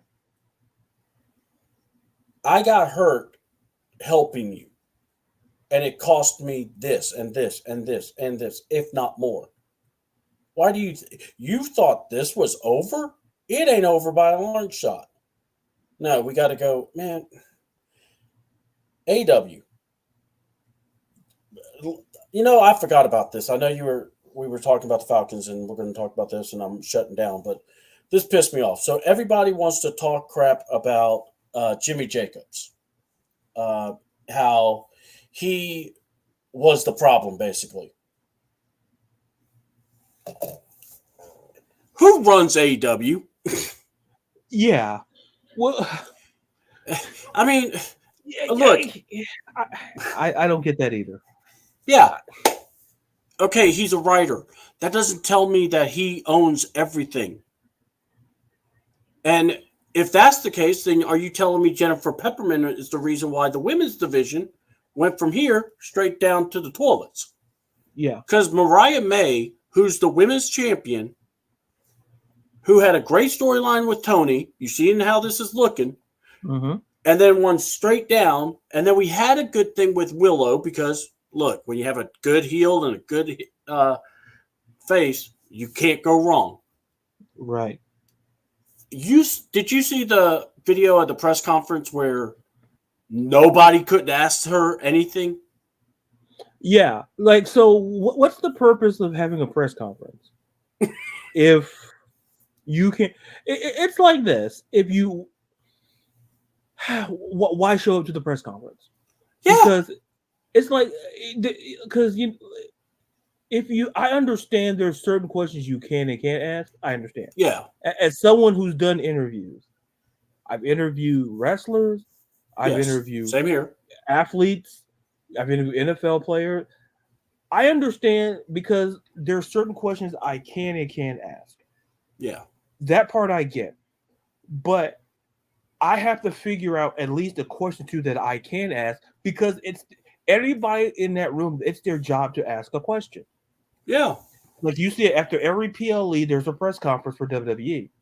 Yeah, now, and they do a pretty good job with it. I know that they're not supposed to be hard hitting questions. And I know a couple of people in there who've asked those great questions.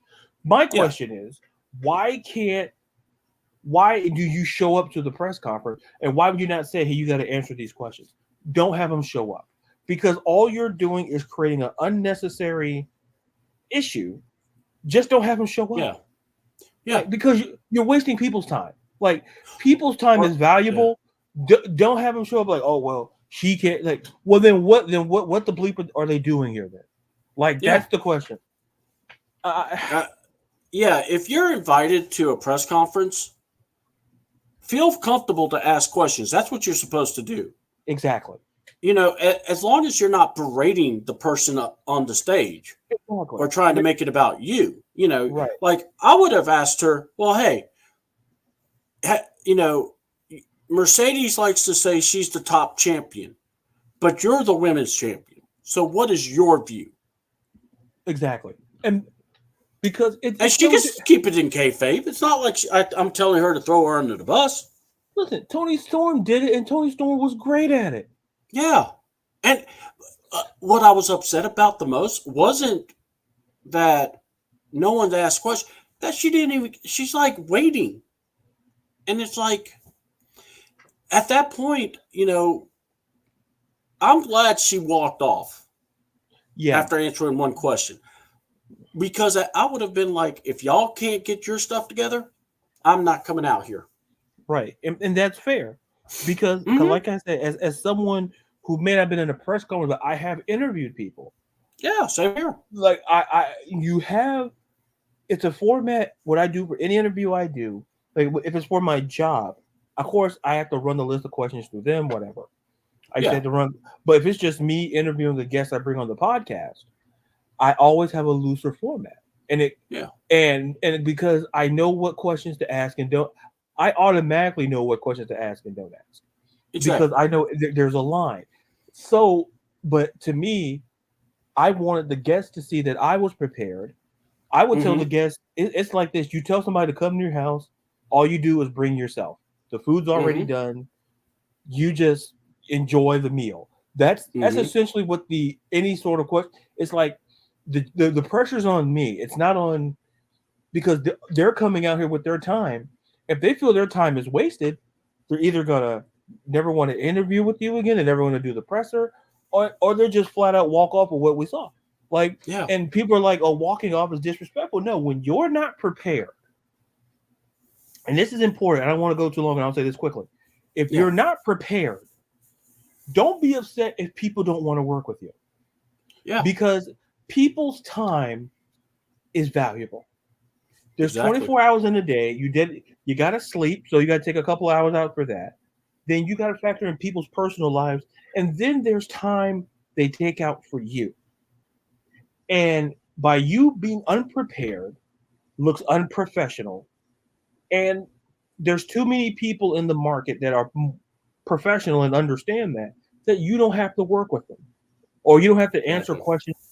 So, but the fact is, people work hard to ask a question, and they may never get to ask a question because they walk off or whatever the reason is. It's just a message of be prepared, and if you come out to take a question, just answer a question. You don't have to take a slew of questions; just answer the ones that you can answer. And that's it. Yeah.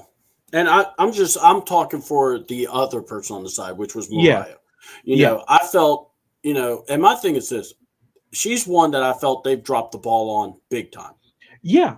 You know, she had a great story with Tony. And if you're just trying to do something where you're going to have Tony and Mia to fight her, you're going to end up going through all your baby faces. And that's just ain't going to be good either. Yeah. Because how many, it's the same issue I felt what was happening with Roman Reigns and his run. There's only so many baby faces that, and we were bound to get, you know, we saw Kevin Owens challenge a couple of times, and we saw Sami Zayn challenge a couple of times, because there's only so many people you can face, and there's only so many people, but you have to spread it out. And to me, the run Mariah May is having, I'm equally angry as I was because I love Thunder Rosa and her run. Thank you. Thunder Rosa, she's your champion, and she's not out there on doing promo. She's backstage. Like, I understand you doing backstage segments, but this is your champion, and you can't put her out in the ring. And then you had her, you know, in front of the ramp. Like, but it's like I said, she is, and like, we can sit here and blame, Jimmy. Who cuts the checks? Thank you. Like, hold on. Who has the final say? Right. Who signs off on anything that goes on out there? That's the person who you need to go after. But people want to say, "Oh no, it's Jimmy." No, it's not. Like, stop excusing bad. Like I said, if and I'm not comparing Vince to TK, but the overriding lesson is stop saying bad behavior is good. Yeah. I'm not comparing Vince's, you know, whatever that stuff is, and not saying Tony's that person. I'm just talking about from the behavioral aspect of it. Like, when there's bad decisions and there's bad behavior going on, stop saying it's somebody else's fault, because we all know whose fault it is. Because who has the power, who writes the checks, that's who you blame. It's not some person who works 6 cubicles down. It's not the person who's in the mail room. It's not the person who's in the corner office. It's the person who's at the top, who literally has the biggest desk in the office and the biggest say in what goes on. It's always been that way. All of a sudden, society says, "Oh, well, we don't know." Tony, the ratings show what's going on. That's it. Yeah. And not just the ratings, but the ticket sales. Yeah. They can't even put the lights on in the building because they know it would explode. Heck, CM Punk makes a joke every time he looks at the hard cam. So, I mean, I'm with you. And next week we'll remind me to talk about the stuff that they're doing with Ricky Starks and all these other wrestlers. It's almost as bad as what Vince would have done. So, to say he's acting like, I'm with you. To follow me, go to @CAWTN on Twitter. All right. And also Ladarius _Brown. Please follow him. He is really good at what he does. Love seeing your videos on the breakdowns of the games. I can't wait to really dive into the Seattle game, because I think that's going to be a fun game for the Falcons. And hopefully we can build a pass rush. All right. CW28 is the YouTube channel. Guys, like this content. Hit the like button. Subscribe. If you want to share it, please do. I would appreciate it. Also, if you are a wrestler, if you are an indie wrestler and you would like to have an interview by me, Ladarius, even Jerry, hit us up and let's work something out. Let's get some of you guys out there so we can showcase what you guys are doing and talk about what y'all have done in your neck of the woods. So, like I said, contact me, contact Ladarius, Jerry. Lone Wolf Jerry Nims. And also check him out. I know he'll be wrestling. I don't know if he was going to wrestle this weekend, but just look him up on Facebook, and you'll find his stuff. And yes, me and Ladarius are going to be working on his new entrance music. It's going to be freaking epic. Gazoos.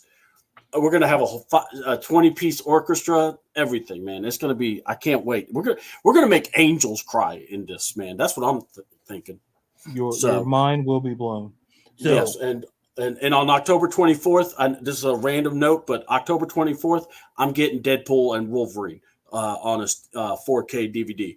So I'm excited about that because I didn't get to watch it in the movies, but I'm gonna watch it because I gotta have it. So yeah, I know I'm weird, but anyway, I mean I did buy a Deadpool Falcon jersey, but it is cool. So.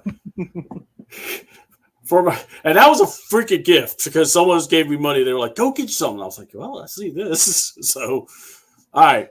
For Ladarius, thank you, my brother, so much. I appreciate you. And seriously, bro, I would love to do some more stuff with you. So anytime you're open, you just let me know. We can talk.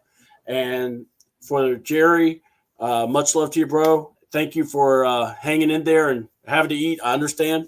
So, and also to the fans, thank you. If you like it, please comment. Tell us what you think. What Raw, AEW, and if you even want us to talk about Impact, hit and let us know.